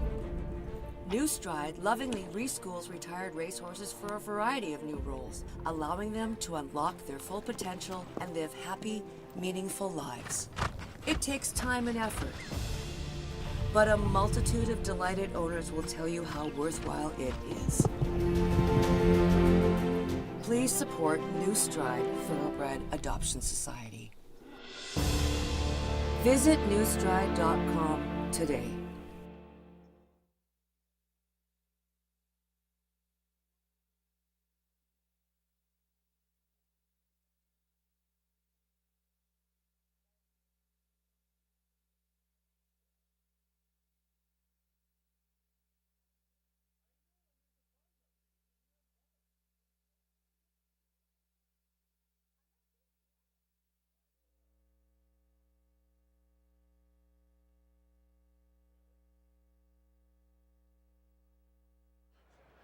All right, we're back here in the paddock. Time for race number 4 here at Hastings. This 4th race does kick off the pick 4 on races 4 through 7. Always a popular wager, the pick 4. And it starts right now. Well, congratulations to the TC Racing and trainer Rob Gilker, assisted by his wife Vicky, as Stanford Bay was booted right to the front by Kamal Santo. Good move there, controlled the fractions on the inside and did not look back. Did comfortably defeat a closing Florida Gator, but Stanford Bay, too much today in race number 3, giving Kamal back-to-back wins. Here's the one. This is Vicenia for Greg Menine. Sat pretty close to the slow fractions last time. Didn't run on with Drill Baby Drill and BC Christie. This race has come up tougher with Mary Blue dropping in, Peterson Landing dropping in. It's just contention top to bottom. Penalty to Rangers coming in off a big win against Easier, but a win in 117. So she'll need her best. 12-1 on Vicenia with Sylvina Morales. Number 2 will be Peterson Landing for the Whitehall Farms and Keith Peterson. This horse in with a shot tonight. He's live. Shouldn't be 8-1. Antonio Reyes has already had a winner tonight. He'll be looking for his second one with Peterson Landing. He's an off-the-pace horse that might get the needed pace scenario today. He was only beaten 3/4 of a length of the current favorite, Mary Blue. And prior to that, he's 2 starts back. He was beaten in a 3-way photo for second to Mini Market and Licorice behind Whirly Curly in that tough $8,000 non-3. He's a player, or she's a player in here. As they said, shouldn't be 8-1.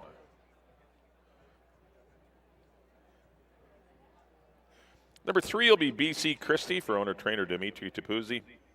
Distant second to Drill Baby Drill in that race that was run with harness-like fractions, 24-49-1, then sprinted home. But she's been chipping away with some seconds and thirds. Very consistent filly this year. Chris Mamdine will be back aboard. Look for her to take a good trip close to the pace. Might be on the lead, might be just in behind them.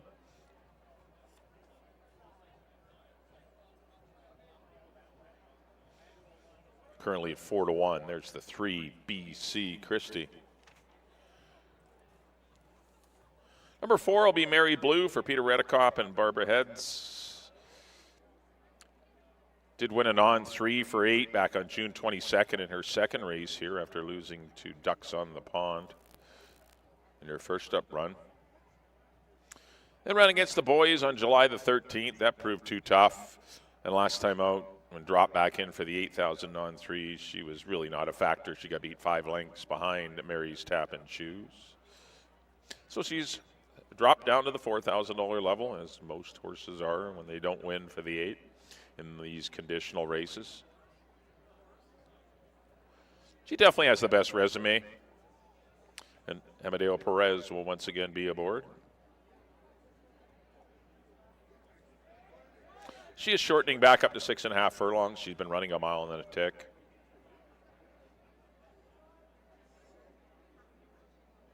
We'll see if that improves her at all. But she's got some speed to her. Her first up run, she was only a length off of that 22-1, 46-1. So you know she can stay close to the pace. There's the 4, Mary Blue, clad in her ear cones. Doesn't wear blinkers or anything, but those are just ear cones. Not a big fan of the noise. She's acted up in the paddock here in the past. Not today. Not yet, anyway. But she's been very good today.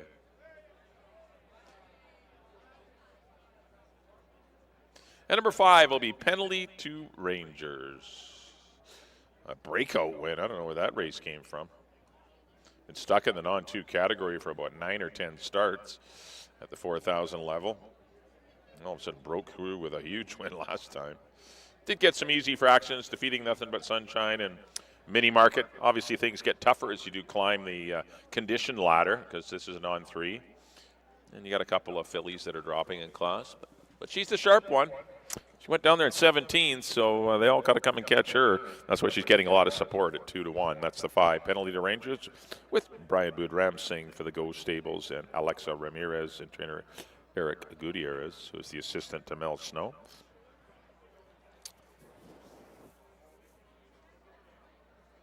All right, there's your field of 5. $4,000 claimers. The non-winners of 3 lifetime. They're going 6.5 furlongs. Once again, this kicks off the pick 4. Scratch the 6, Feisty Ella. Number 6, Feisty Ella, has been scratched out of this race. And there's only one other scratch in the pick 4 sequence. If you'll quickly turn to race number 6, for those of you playing the pick 4, race number 6, scratch the 2, Richard's Command. That's in race number 6, scratch the 2, Richard's Command, a little later on tonight. That'll get you up to date with the pick 4 changes. Actually, that's it. Yep, that's all the scratches. No other rider changes. That's it. You're up to date. Post time is coming at you next here for race 4. Good luck, everyone.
The horses on the track at Hastings. Race number 4, field of 5, scratch the 6. They're going to go 6.5 furlongs. Exactor, Triactor, Superfecta, and pick 4. Wagering post time in 7 minutes.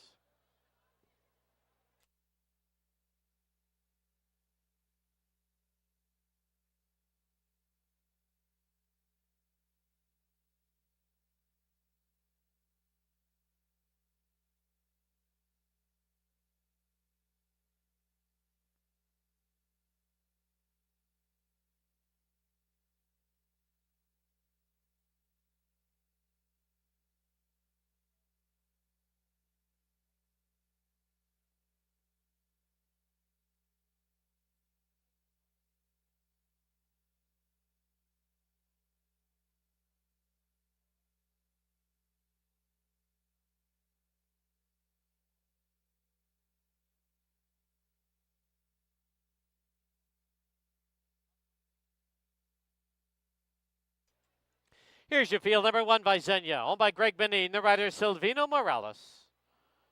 2, Peterson Landing, owned by the Whitehall Farms. The rider, Antonio Reyes. 3, BC Christie, owned by Dimitri Tapuzis with Chris Mamdine. 4, Mary Blue, owned by Peter Reddicup, BC Limited, Amadeo Perez in the saddle. And the 5, Penalty to Rangers, owned by the Geo Stables and Alexa Ramirez with Brian Budramsing. 5 minutes to post time. Once again, let's go down to the paddock and Bailey Williams.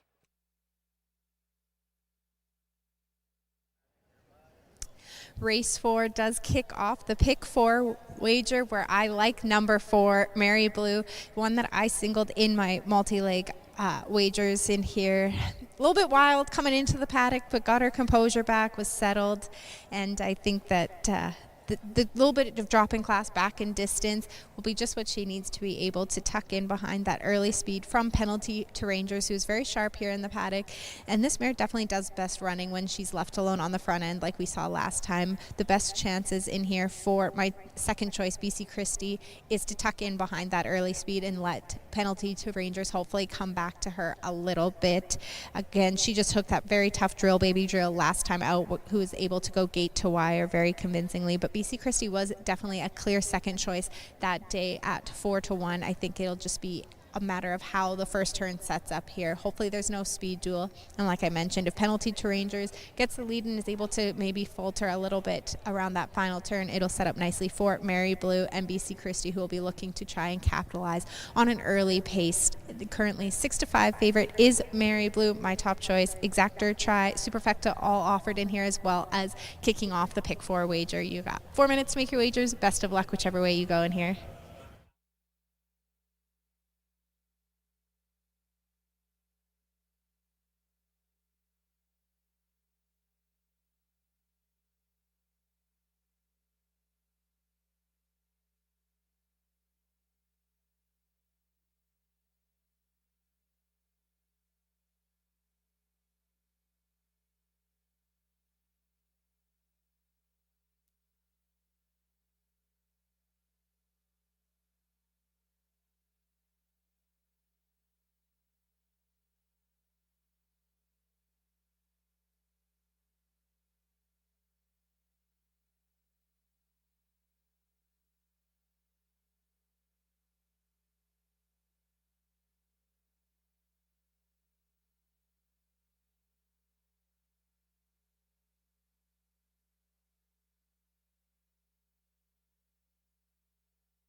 Key West Ford reminds you there are just 2 minutes left to place your wagers at Hastings.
The horses have reached the starting gate. Loading in now for the fourth start of our 20-cent pick 4. 5 in. They're at the post. There they go. Closely bunched from the outside. Penalty to Rangers. Hustled off for the early lead. Mary Blues also on the outside. Down towards the inside. Getting away in third is BC Christie. Break of 2.5 now to Visenya and Peterson Landing. To the clubhouse turn they go, and Penalty to Rangers is cleared off now and leads it by 3. It's Mary Blue chasing in second. 2 lengths back is BC Christie in third. At the rail, Visenya and Peterson Landing. The opening quarter, not very fast, 23 flat, as they head down the backstretch with Penalty to Rangers. Out there by at least 5. Mary Blue asks for more, run in second. BC Christie third by 4. Then it's back to Peterson Landing and Visenya. As they race into the far turn, the half was 46-1. Penalty to Rangers, the one to come and catch, leading it now by 4.5.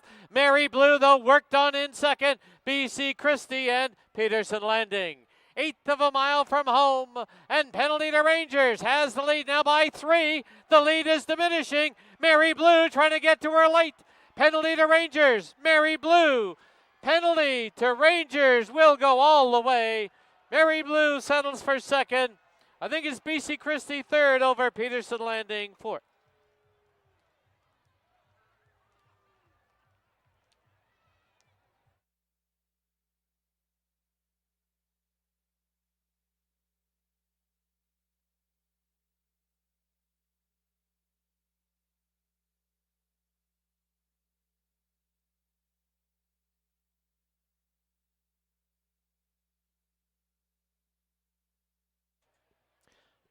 On the board, the unofficial winner, number 5, Penalty to Rangers.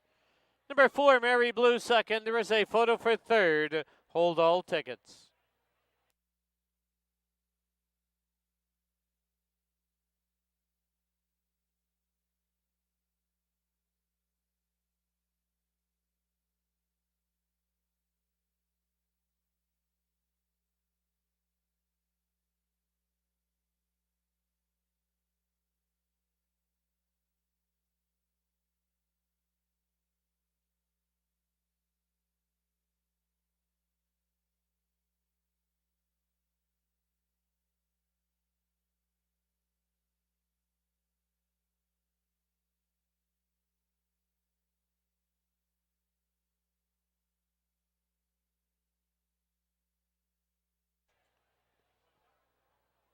In the photo for third, number 3, BC Christie is third.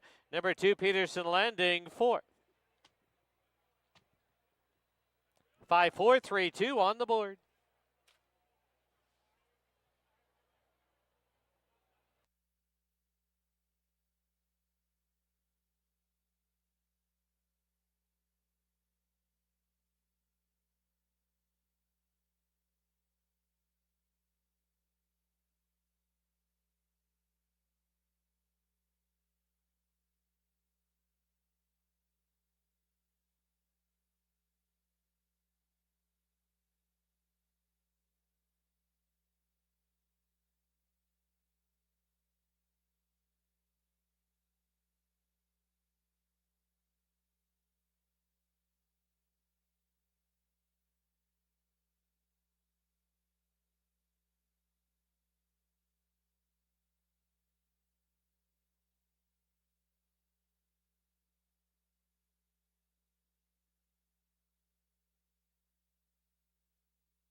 Back to the winner's enclosure. The winner of race 4, number 5, Penalty to Rangers.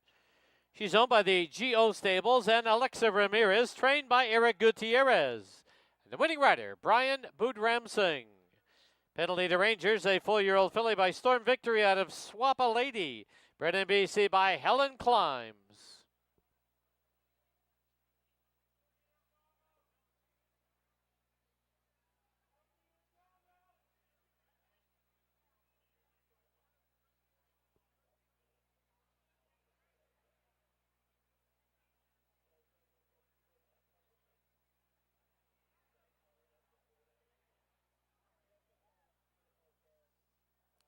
Five four exacta was worth $6.80. 5-4-3 try, $18.30. 5-4-3-2 20-cent super, $4.58.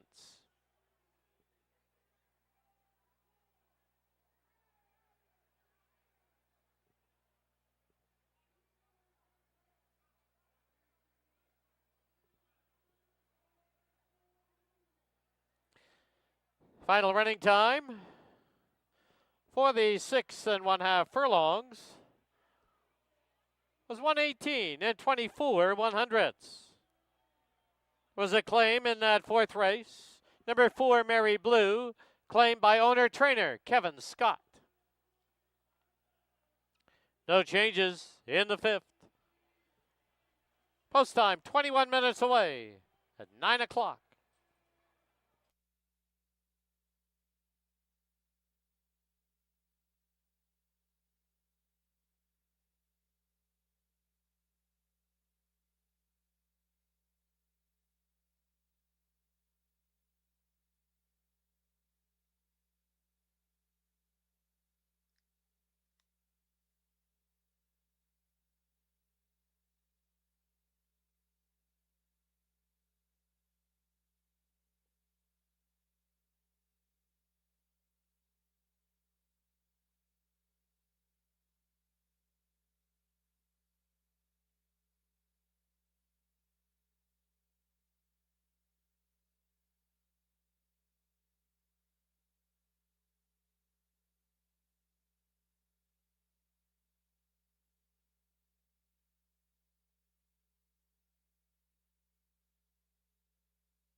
Racing is only the beginning.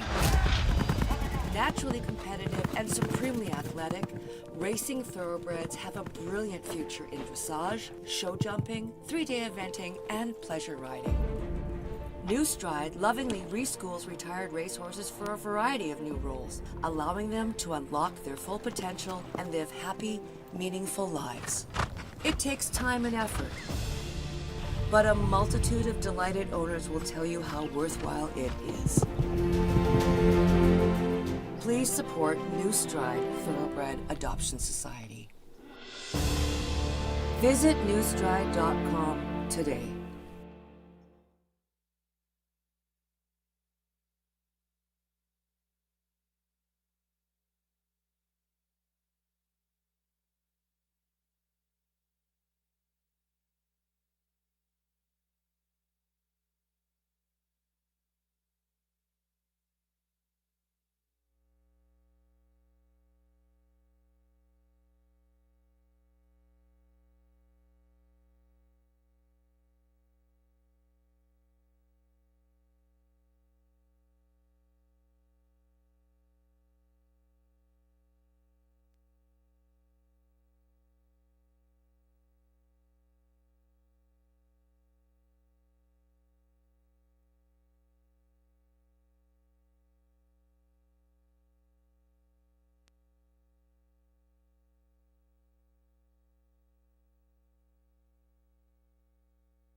All right, we're back here in the paddock. Time for race number 5 here at Hastings. Fifth race has kick off the late pick 3 on races 5, 6, and 7. We're going to field the 7 $4,000 claimers. They're going to go a mile and a 16th, their first distance test of the evening. Well, congratulations in race number 4 to the Geo Stables. Alexa Ramirez and trainer Eric Gutierrez, and Brian Boudrem takes penalty to Rangers unchallenged through comfortable fractions and really was never even close. Penalty to Rangers easily in race number 4. Here's the one. This is Better Tone. I like him tonight. I think he's going to run a good race. I think there's going to be a decent pace on up front. So I'm going to try him to win it. Woke up last time winning a non-3. Mind you, not woke up's the wrong word. It's only his second start of the year. He got off to a late start, but he's just hitting mid-season form now.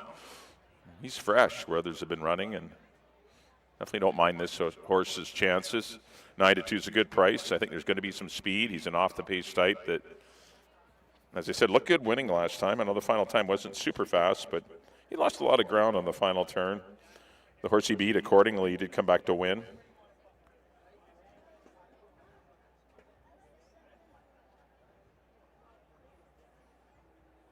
Silvino Morales will be aboard for trainer Dino Condolinos, who owns this one in partnership with Jordan Froelich. There's my top pick, number 1, Better Tone. Number 2 will be Ask Me No Questions for the Todd Mountain Thoroughbreds and Edgar Mendoza. This little guy will be shipped off to the front, I'm sure. He's got good speed. He can carry his speed long. He led till the stretch last time before getting gobbled up by Ready Hero and others. But he's just got to deal with Dynamiter. That's my only problem with him. He's definitely good enough to win. He's definitely a major player, but there is other speed in here. I just worry if the pace scenario is going to be a little too quick for him, but we'll see. Amadeo Perez back aboard for Edgar. He's your favorite, 5-2 on Ask Me No Questions. 3 is Something Elusive for the Sasquatch Stables and Greg Benin. This one got claimed last time out. I like him better going long. He doesn't seem to have that quick turn of foot to win sprinting.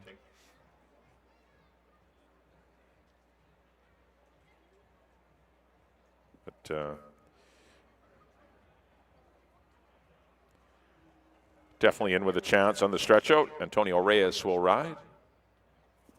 Going to need a good trip, though, to beat others in here, but he's as good as a lot of these. Whoever gets a little bit better trip will win tonight. There's no standout in here. The tote board kind of shows that. The favorite's 5-2. The longest shot of the board 7-1. So it's a real even betting board, and these are 7 very evenly matched horses, and Something Elusive is one of them. 4 will be Dynamiter for the Win Racing Stables and Larry Grieve. No secret to his strategy. He leaves there good, and he tries to set the fractions.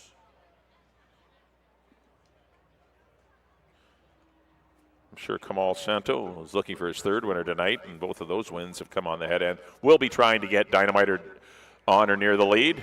That definitely gives him his best chance of winning. All of his victories have come in wire-to-wire fashion, Dynamiter, all 4 of them. 7-1, though. It's a good price. Been freshened up a bit. He hasn't been seen for about 6 weeks now, but he had nice work last weekend in 101 flat. 5 is Goodbye Putin for Jordan Froelich and Ryan Deotte and trainer Nicole Rycroft. Stretches out to mile 16th. This is what this horse wants to do. He's really never been a great sprinter.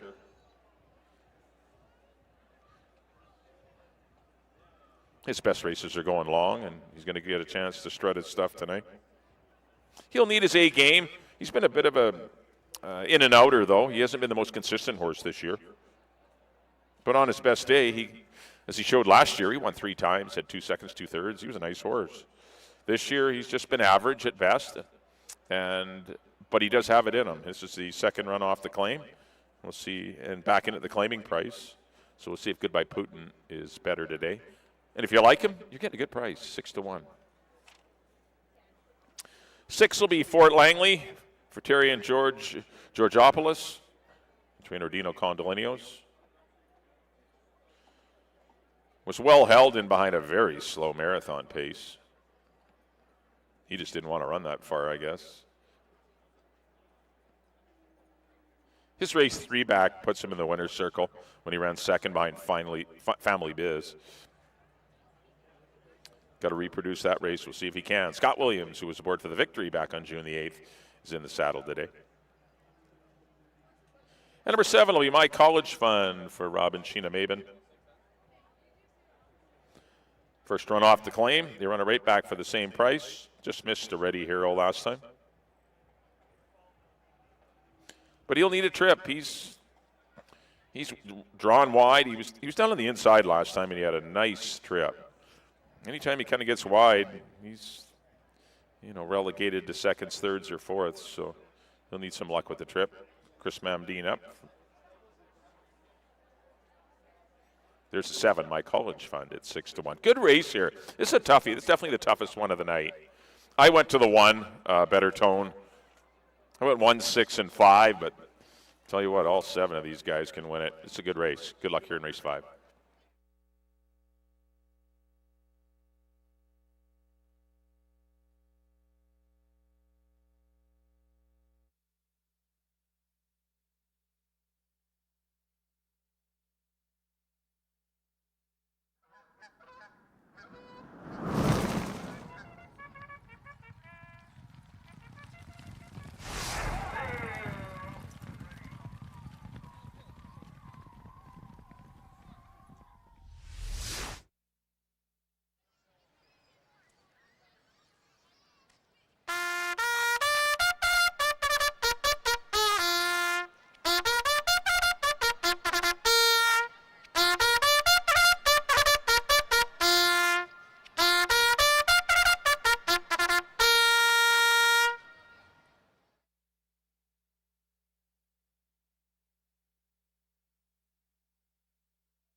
Hey, horses on the track at Hastings, race number 5. Field of 7. They're going to go a mile and a 16th. Exactor, Triactor, Superfecta, and Pick 3. Wagering. Post time, 6 minutes away.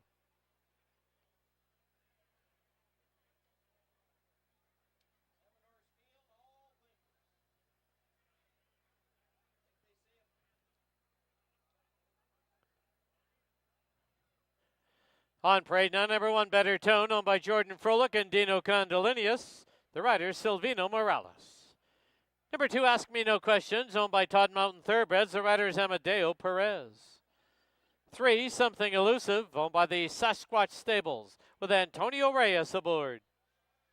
Number 4, Dynamiter, owned by Win Racing Stables. Kamal Santo up. 5, Goodbye Putin, owned by Jordan Froelich and Ryan Deyot. Leary Cicheran aboard.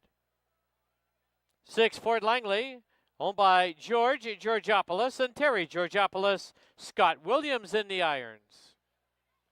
And the 7, My College Fund, owned by Robin Sheena Maben. Chris Mamdeen to ride. 5 minutes to post time. Let's go down to the paddock and Bailey Williams.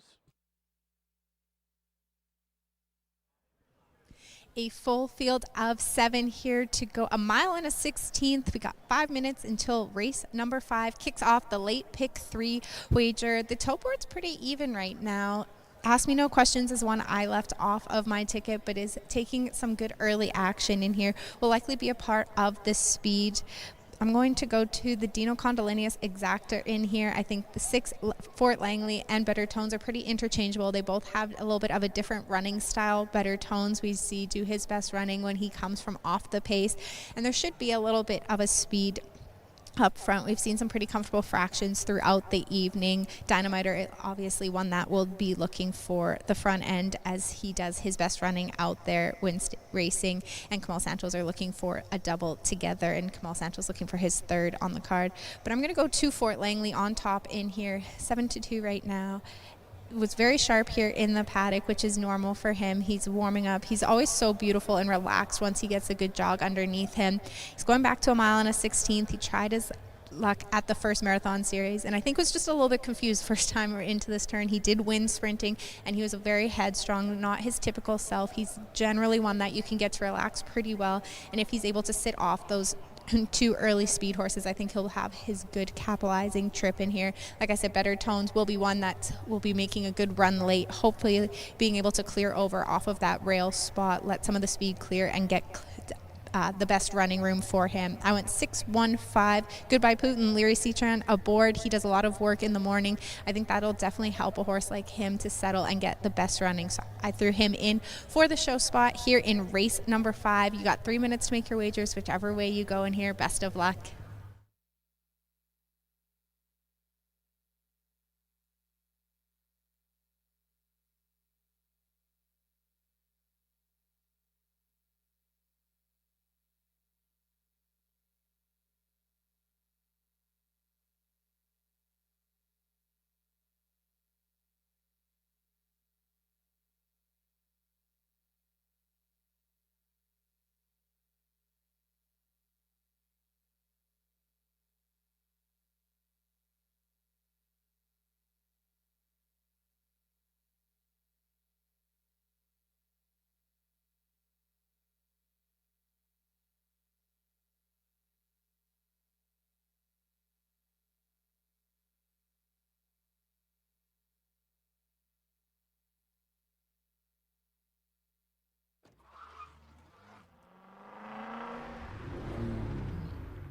Key West Ford reminds you there are just 2 minutes left to place your wagers at Hastings.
The horses are approaching the starting gate.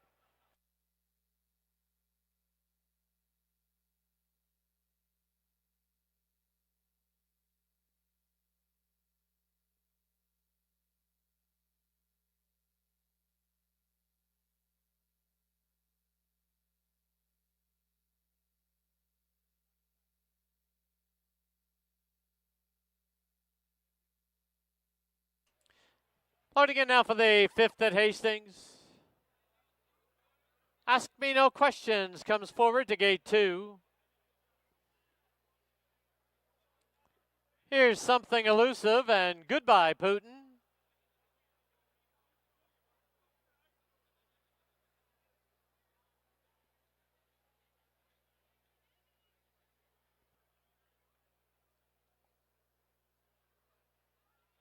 Veteran campaigner Fort Langley comes up. Now just waiting on My College Fund.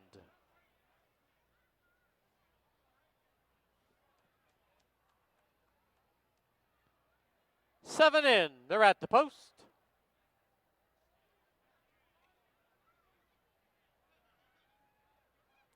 There they go. Ask Me No Questions, hustled hard for the early lead. Fort Langley from the extreme outside, knifing through now. Here's Dynamiter. At the rail is Something Elusive, 2.5 for the back, My College Fund.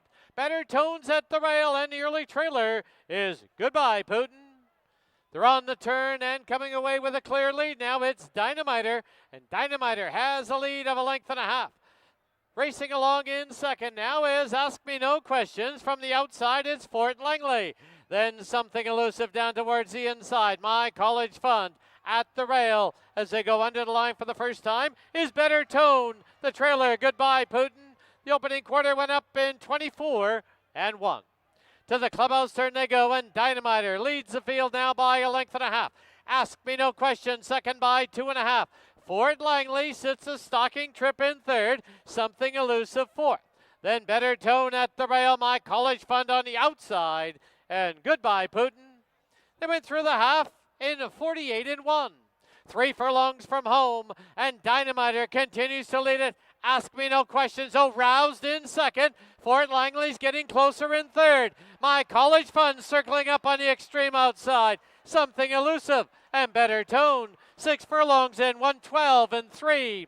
3/16 from home, and now Ask Me No Questions, but here's Fort Langley. My College Fund, they're all moving in. As they turn for home, it's Fort Langley with the lead.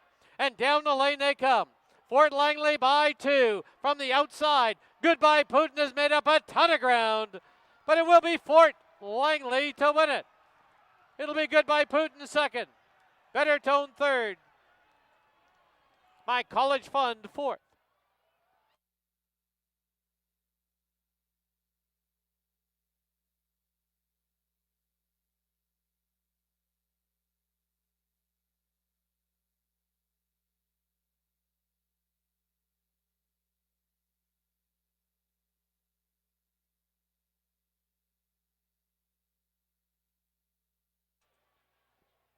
On the board, the unofficial winner, number 6, Fort Langley. Number 5, Goodbye Putin, second. Number 1, Better Tone, third. Number 7, My College Fund, fourth. 6-5-1-7, unofficial.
Into the winner's enclosure, the winner of the 5th, number 6, Fort Langley.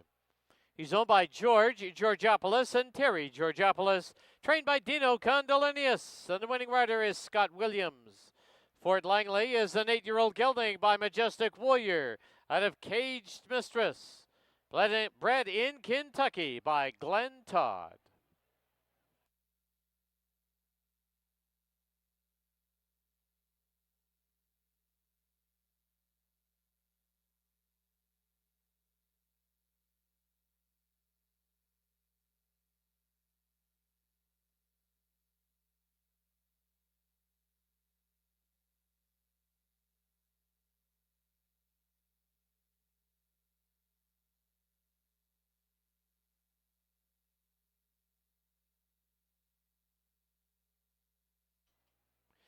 Six-five exacta was worth $37.10. 651 try, $244.50. 6517, 20-cent super, 136.26. Pick 3 and need 3 of 3, 101.95.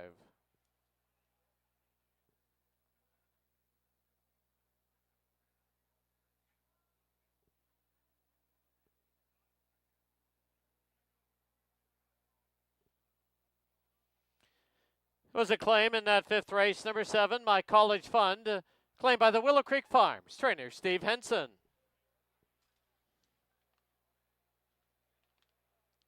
In the 6th, scratch the 2, Richard's Command. Post time 19 minutes away at 9:30.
Okay, welcome back to the paddock here at Hastings. Time for race number 6. We do kick off the late daily double here on race number 6. Got a field of 6. 6250 claimers. They're going to go a mile and a 16th. Scratch the 2. Richards Command. Number 2, Richards Command, is out of this race. It was a mare going up against the boys, so she'll find a better spot somewhere down the road. Well, race number 5 saw George and Terry Georgopoulos' Fort Langley under a well-timed ride by Scott Williams. Comfortably win race number 5 for Dino Condolinos. Always traveling well was Fort Langley. In a nice striking spot. He had plenty left, was traveling really good at the end of the race when Goodbye Putin was coming to him. Scott had lots in the tank with Fort Langley, and he got the job done at 145 flat in race number 5. Here's the one. This is Frankie Machine. Pretty cool horse. Does have the one win this year. That was 3 starts back. Has been stepped up to the 6250 level. Just missed last time to Ehrlich and Tex Hanley in a mile and an 1/8 race. When he gets the right kind of trip, he's a pretty nice horse. He does need a good trip, though, a perfect trip to beat these horses. He can't go 4 deep and, for an extended period of time and win.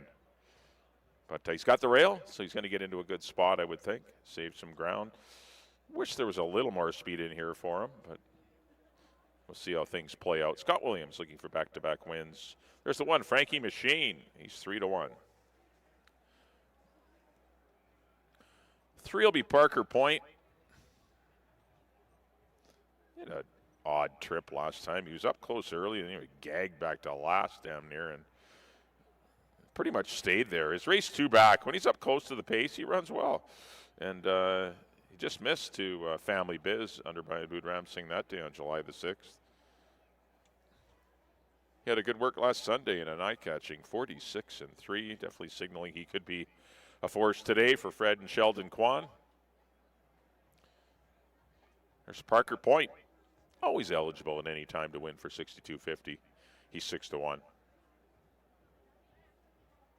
4 will be Ready Hero to step up off after a win at the 4,000 level. Amadeo Perez will be aboard as Silvino ends up on the bottom horse rookie year.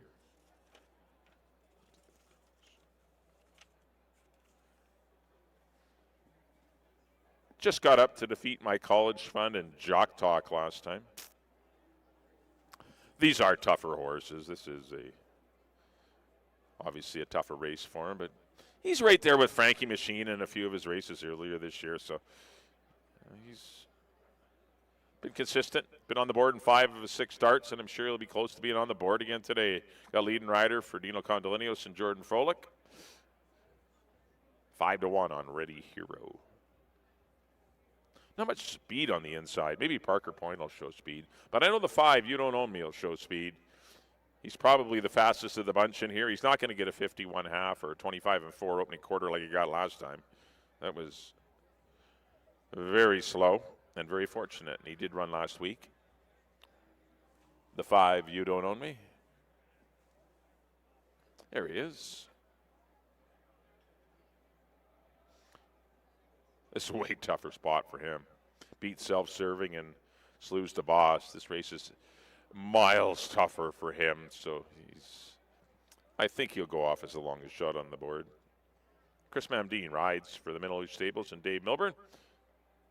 But he's a horse when he gets to the front, can get tough. We'll see if he can carry his speed. 6 will be Broken. Trying to search for a victory. Just the one runner-up effort this year. That was first time out going 6. Had some trouble in a few of his races, too. But he's been running in them 16s and 12.5s. Those have been tough races. He's down in class here for 6250. He's live in this spot. He should be the favorite, and he is. Antonio Reyes will ride Broken for James Redekop and Stefan Ferrario.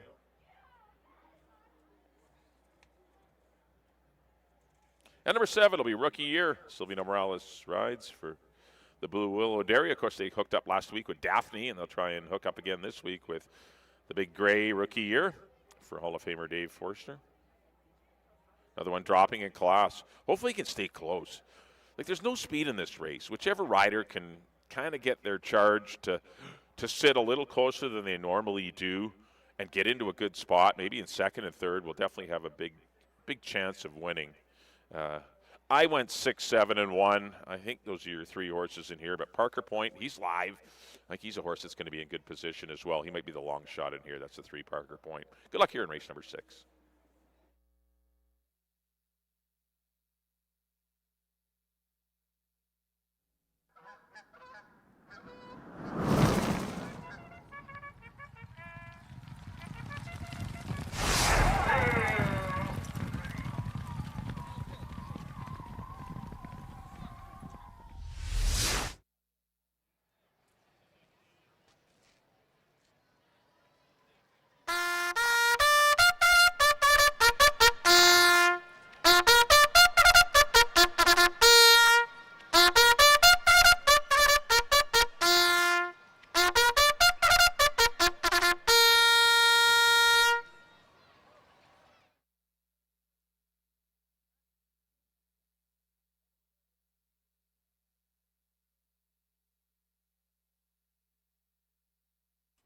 Hey, horses on the track at Hastings. Race number 6, field of 6, scratch the 2, Richard's Command. They're going to go a mile and a 16th. First half, the late double exactor try and superfecta wagering. Post time in 6 minutes.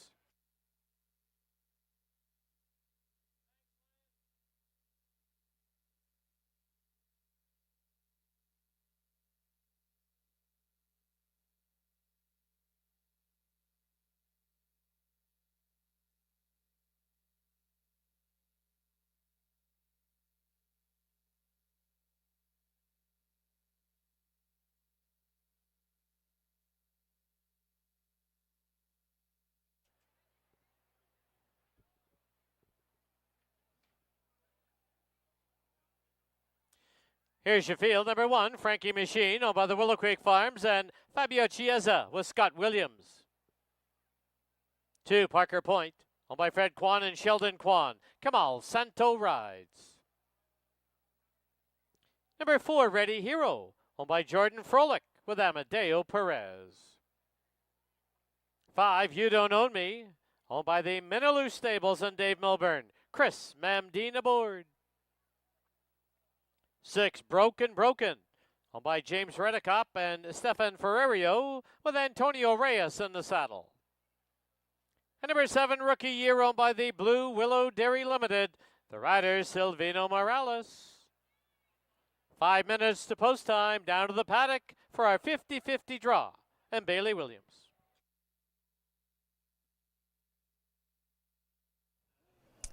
Thank you, Dan. Make sure you pull out those 50-50 tickets. We are going to give the barrel a good spin here. Tonight's winner gets $1,175. You'll have 15 minutes from the time the number is read out to head on over to that Blue Hastings tent to claim your prize, or there will be a redraw. So go ahead. We'll reach in there. And the redraw does take place at the tent, so hold on to your tickets until it is announced we have a winner.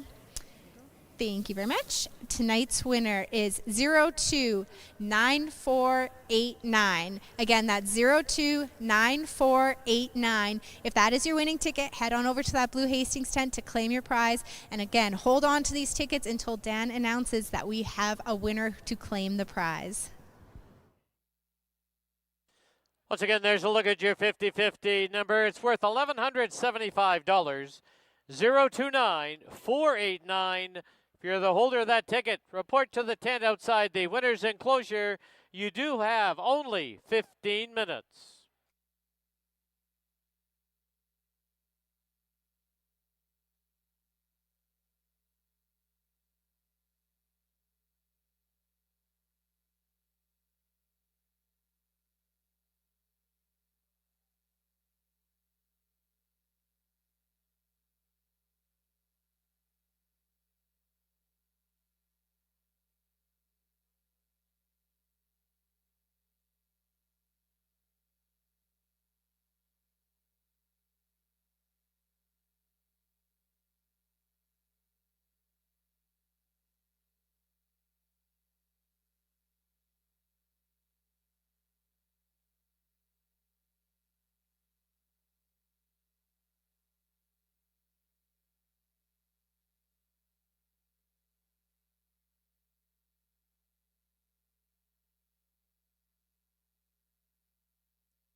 The horses are approaching the starting gate.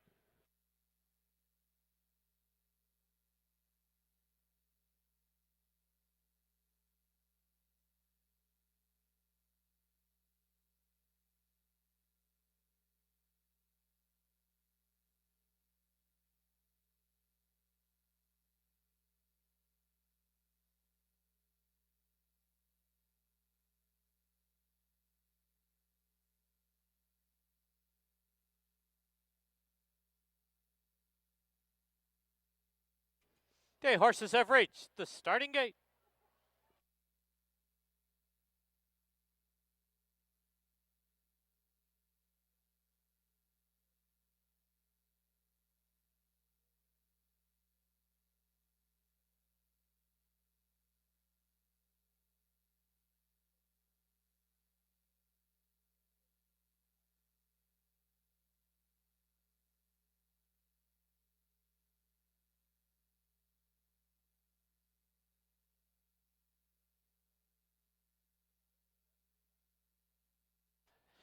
Loading in now for the 6th at Hastings. Ready Hero comes forward. You Don't Own Me in the pink. Broke and Broken in the black.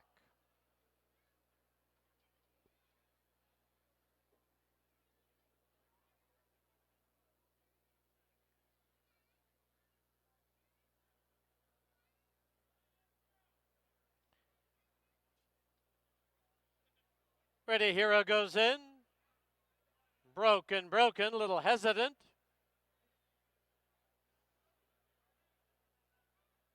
Now goes up and in. Last of 6 is Rookie Year. 6 in. They're at the post.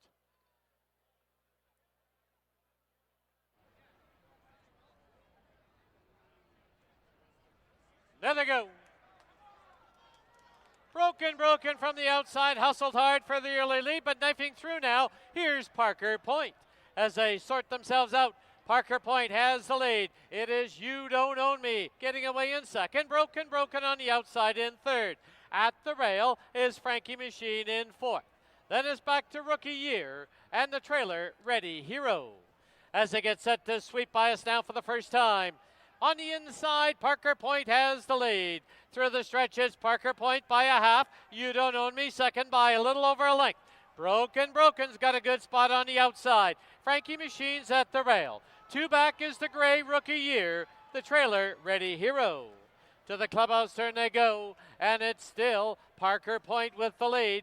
Into the clubhouse turn they go. Parker Point by a little over a length. You Don't Own Me second by a tight length. Down on the inside, Frankie Machine is third. Broken with about 3.5 lengths to make up Rookie Year and Ready Hero.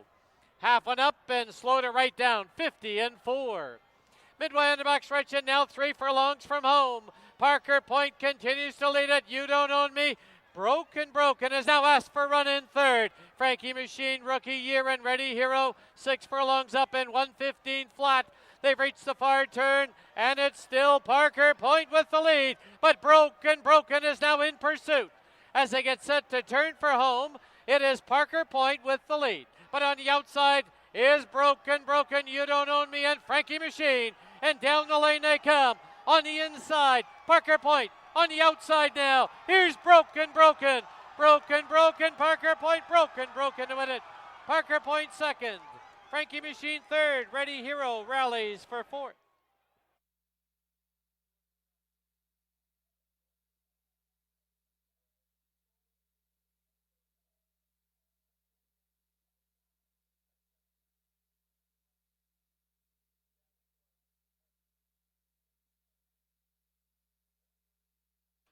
Photo sign on the board. Hold all tickets.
In the photo, number 6, Broken, the unofficial winner. Number 3, Parker Point, second. Number 1, Frankie Machine, third. And number 4, Ready Hero, fourth. 6-3-1-4 on the board, unofficial. Once again, we're still looking for that 50-50 ticket. You've got about 5 minutes to claim your prize or another ticket will be drawn. 029-489. It's worth over $1,100. Head down to that tent outside the winner's enclosure immediately. Once again, you have 5 minutes or another ticket will be drawn.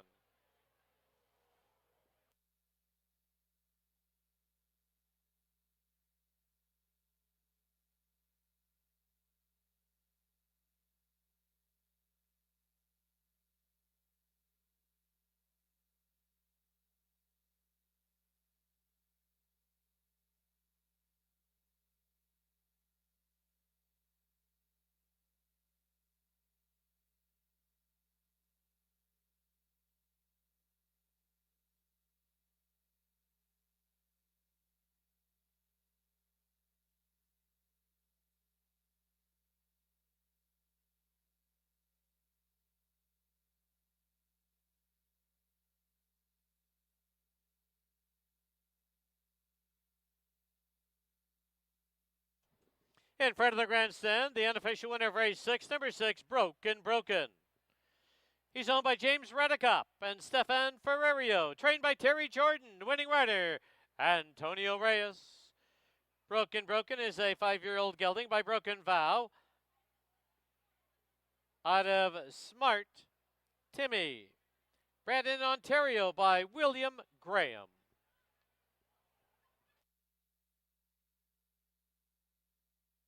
All right, this is your last opportunity on that 50-50 ticket, 029489. You have that ticket. Report immediately to the tent outside the winner's enclosure.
The result, official 6-3 exacta was $13.75.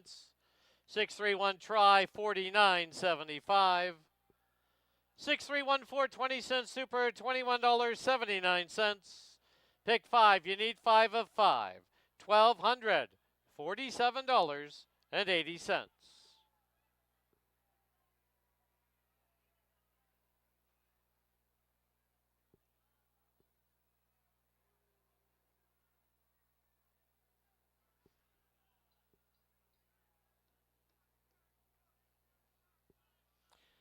Final running time, 1:45 and 88/100. Seventh and final event, there are no changes. Post time for the 7th, 17 minutes away at 10 o'clock.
All right, we're back here in the paddock for the 7th and final live race on our Friday night program. Don't forget the P&E starts tomorrow, so our racing schedule changes accordingly, as our next live card won't be till a week Monday. That's the 26th of August. Our next live card will have 4 stakes races because there's no parking. It's free parking because there's no P&E on the Mondays, and other than Labor Day. But a week this Monday will be our next live card, starting at 7 o'clock at night.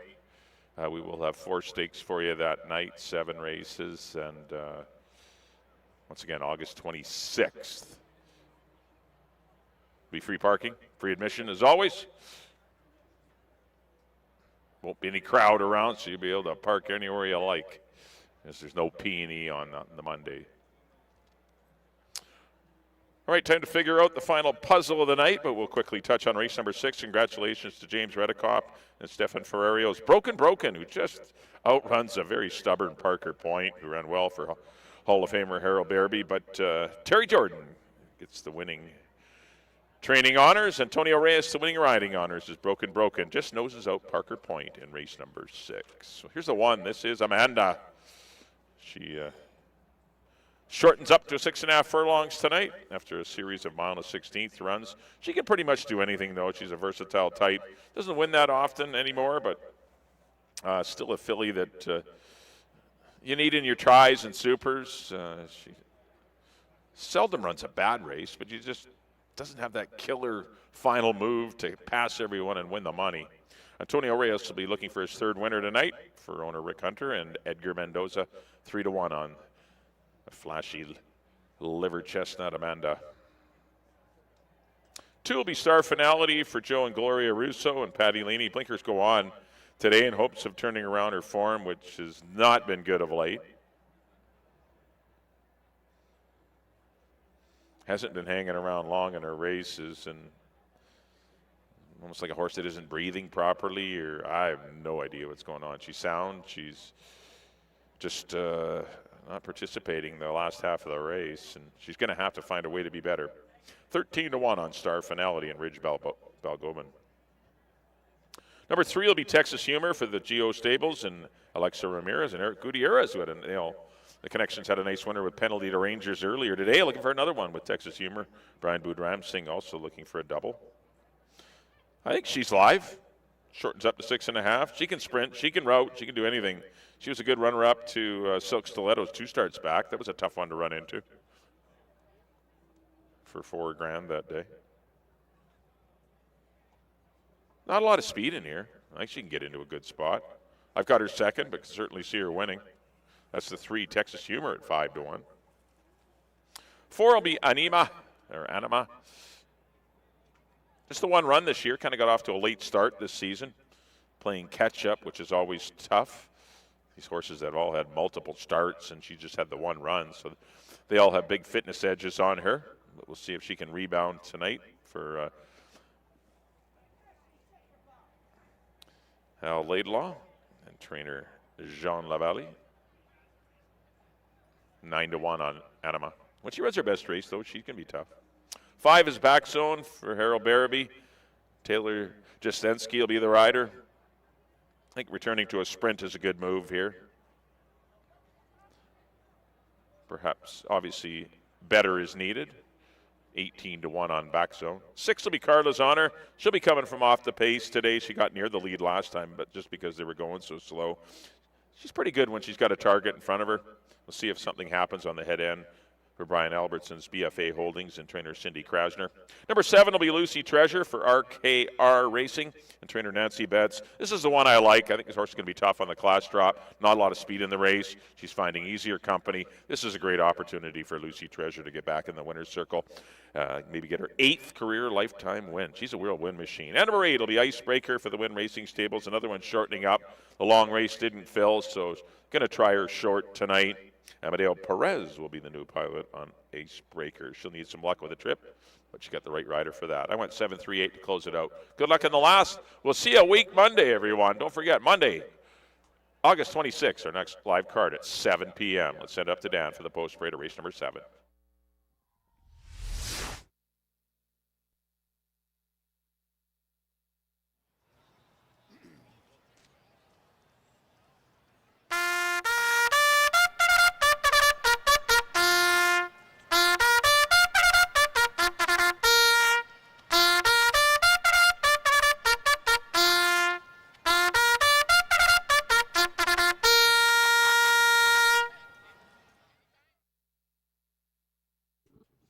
And for the final time this evening, Bugler John Korsrod brings them on the track for race number 7.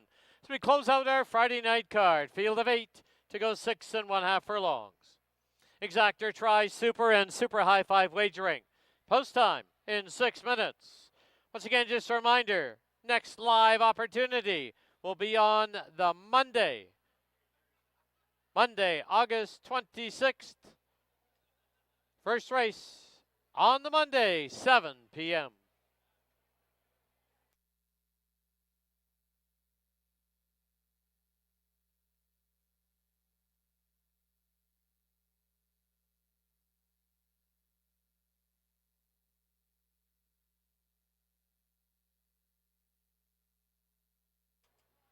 Here's your field. Number 1, Amanda, owned by Rick Hunter. The rider is Antonio Reyes. Number 2, Star Finality, owned by Joe Russo and Gloria Russo with Ridge Balgobin. 3, Texas Humor, owned by the Geo Stables and Alexa Ramirez, Brian Budramsing aboard. Number 4, Anima, owned by TNA Laidlaw, Silvino Morales in the tack. 5, Back Zone, owned by Mr. and Mrs. Harold Bearby, the rider's apprentice Taylor Jesneski. Number 6, Carla's Honor, owned by BFA Holdings with Kamal Santo. 7, Lucy Treasure, owned by RKR Racing, Kieran Kellawan aboard. And number 8, Icebreaker, owned by Win Racing Stables, the rider Amadeo Perez. 4 minutes to post time. We have drawn another number on the 50-50 this evening. Please get your tickets out. 026 156. 026 156. Now that is the current number on our 50-50 draw. It's worth over $1,100.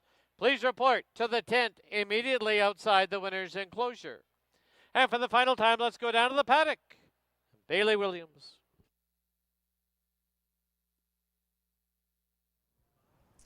Thank you, Dan. And as soon as this little segment is done, we will put that number up for you, and Dan will repeat it, but you will have 15 minutes to get that redrawed number and claim your prize at that Blue Hastings tent.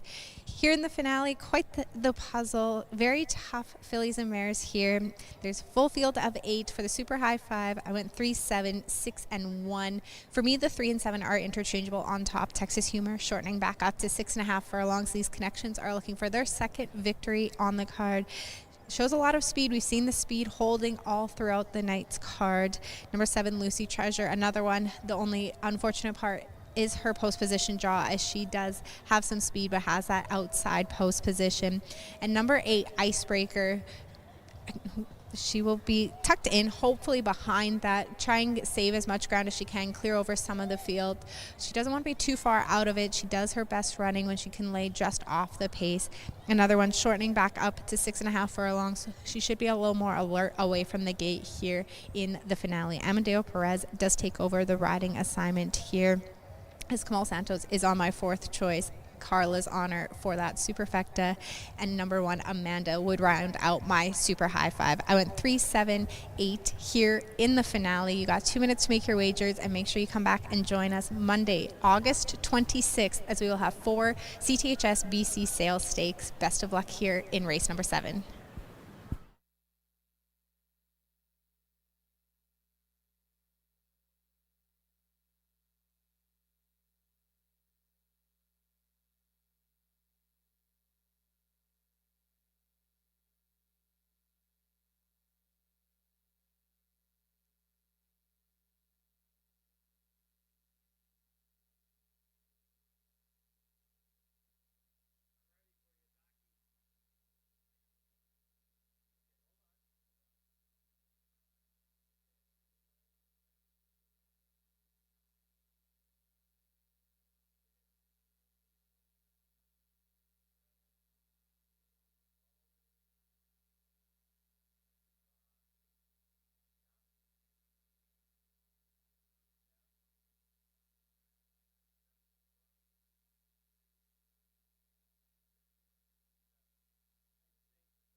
The horses have reached the starting gate.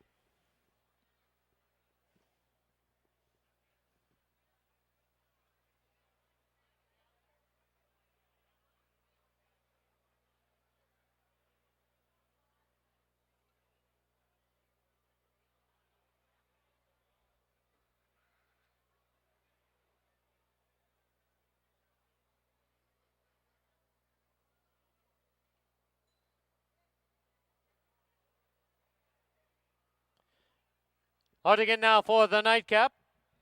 7th and final event as we wrap up our Friday night card. Amanda, first one up to the inside. Star Finality, gate 2. Back zone with the red maple leaf.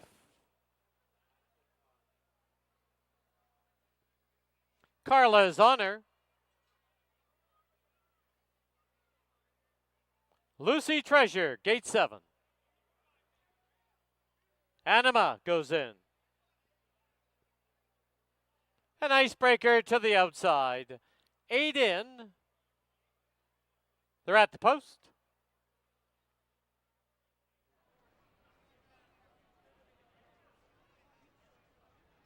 There they go.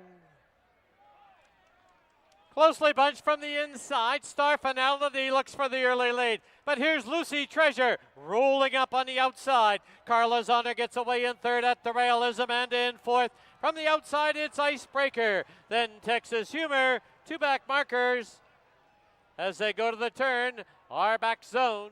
Into the clubhouse turn they go. And it is now with that lead, Star Finality, leading it by a length and a half. Lucy Treasure second by a length and a half. Carla's Honor in third. At the rail, we have Amanda in fourth. Then moving up on the outside now is Back Zone. In between runners comes Icebreaker. At the rail, we have Texas Humor. And the early trailer is Anima. The opening quarter went up in 22 and 2, the half 46 flat. They've reached the far turn, Star Finality, and now moving through very quickly on the outside. As they hit the turn is Icebreaker, and right there Carla's Honor. As they get set to turn for home, Icebreaker now strikes the front, and down the lane they come. It is Icebreaker now by a neck on the inside. Carla's Honor is second. On the outside, Texas Humor third. Icebreaker, Carla's Honor. Icebreaker to win the nightcap. Carla's Honor second. It'll be Texas Humor third, followed by Lucy Treasure fourth, Photo for fifth.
On the board, the unofficial winner, number 8, Icebreaker. 6, Carla's Honor, second.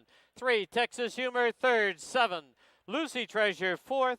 And completing the super high 5 was the 2, Star Finality. 8-6-3-7-2.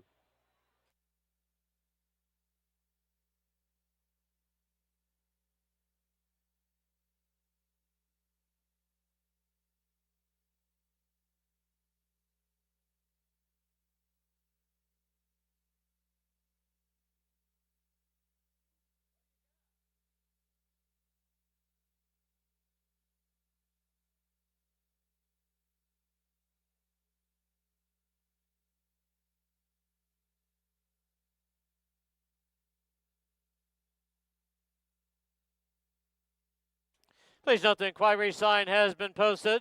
We have a steward's inquiry as well as a rider's claim of foul.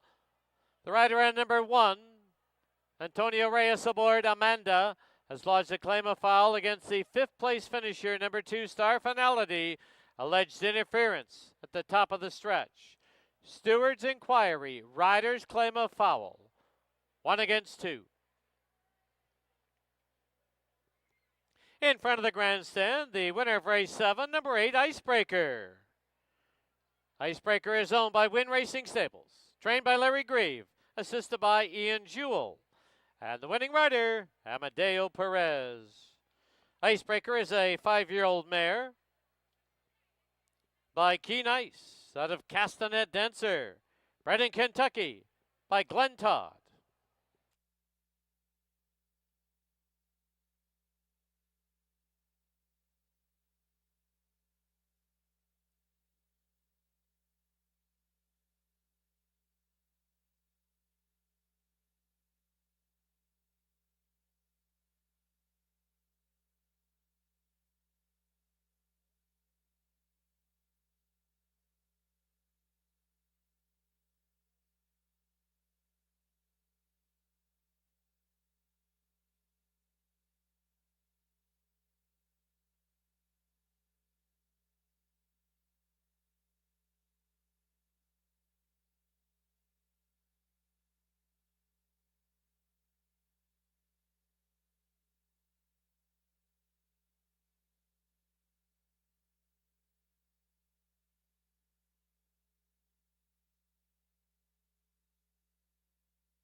While we're waiting on the inquiry, last call for that 50-50 second chance. 026-156. 026-156. Approximately 3 minutes to claim your prize.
Please note after review, the stewards have disallowed the rider's claim of foul. However, following further review, they are placing number 7, Lucy Treasure, behind number 1, Amanda, for drifting down on the stretch turn, causing interference. The new order on the board. Number 8, Icebreaker, is the winner. 6, Carla's Honor, second. 3, Texas Humor, third. 2, Star Finality, fourth. And 1, Amanda, completes the Super High Five. So now the order is 8, 6, 3, 2, and 1.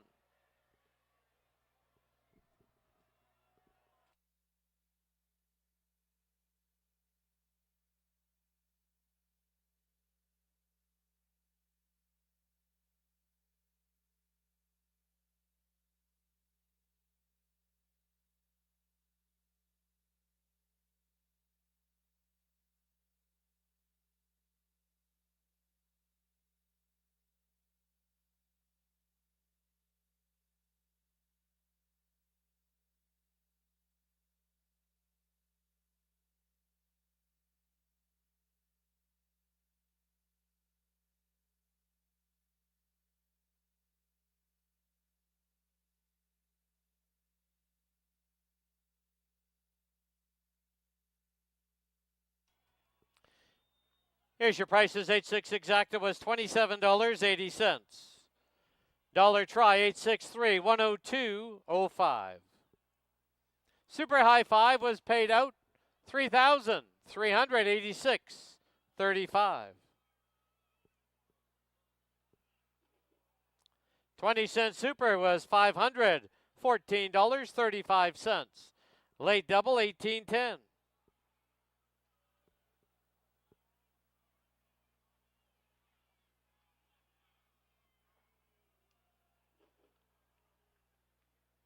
Pick 3, you need 3 of 3 was $44.70. And the pick 4, you need 4 of 4, $39.69.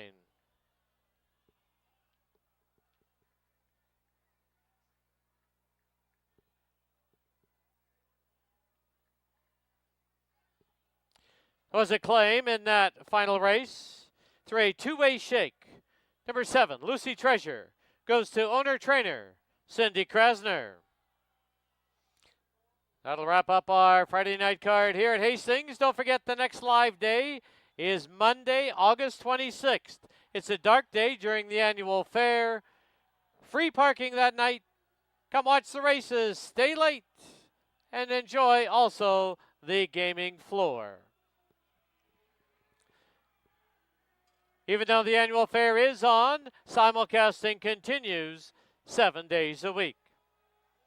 Thank you for watching and wagering on Hastings Racecourse. Drive safely. See you soon. Good night.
Racing is only the beginning. Naturally competitive and supremely athletic, racing thoroughbreds have a brilliant future in dressage, show jumping, 3-day eventing, and pleasure riding. New Stride lovingly reschools retired racehorses for a variety of new roles, allowing them to unlock their full potential and live happy, meaningful lives. It takes time and effort, but a multitude of delighted owners will tell you how worthwhile it is. Please support New Stride Thoroughbred Adoption Society. Visit newstride.com today.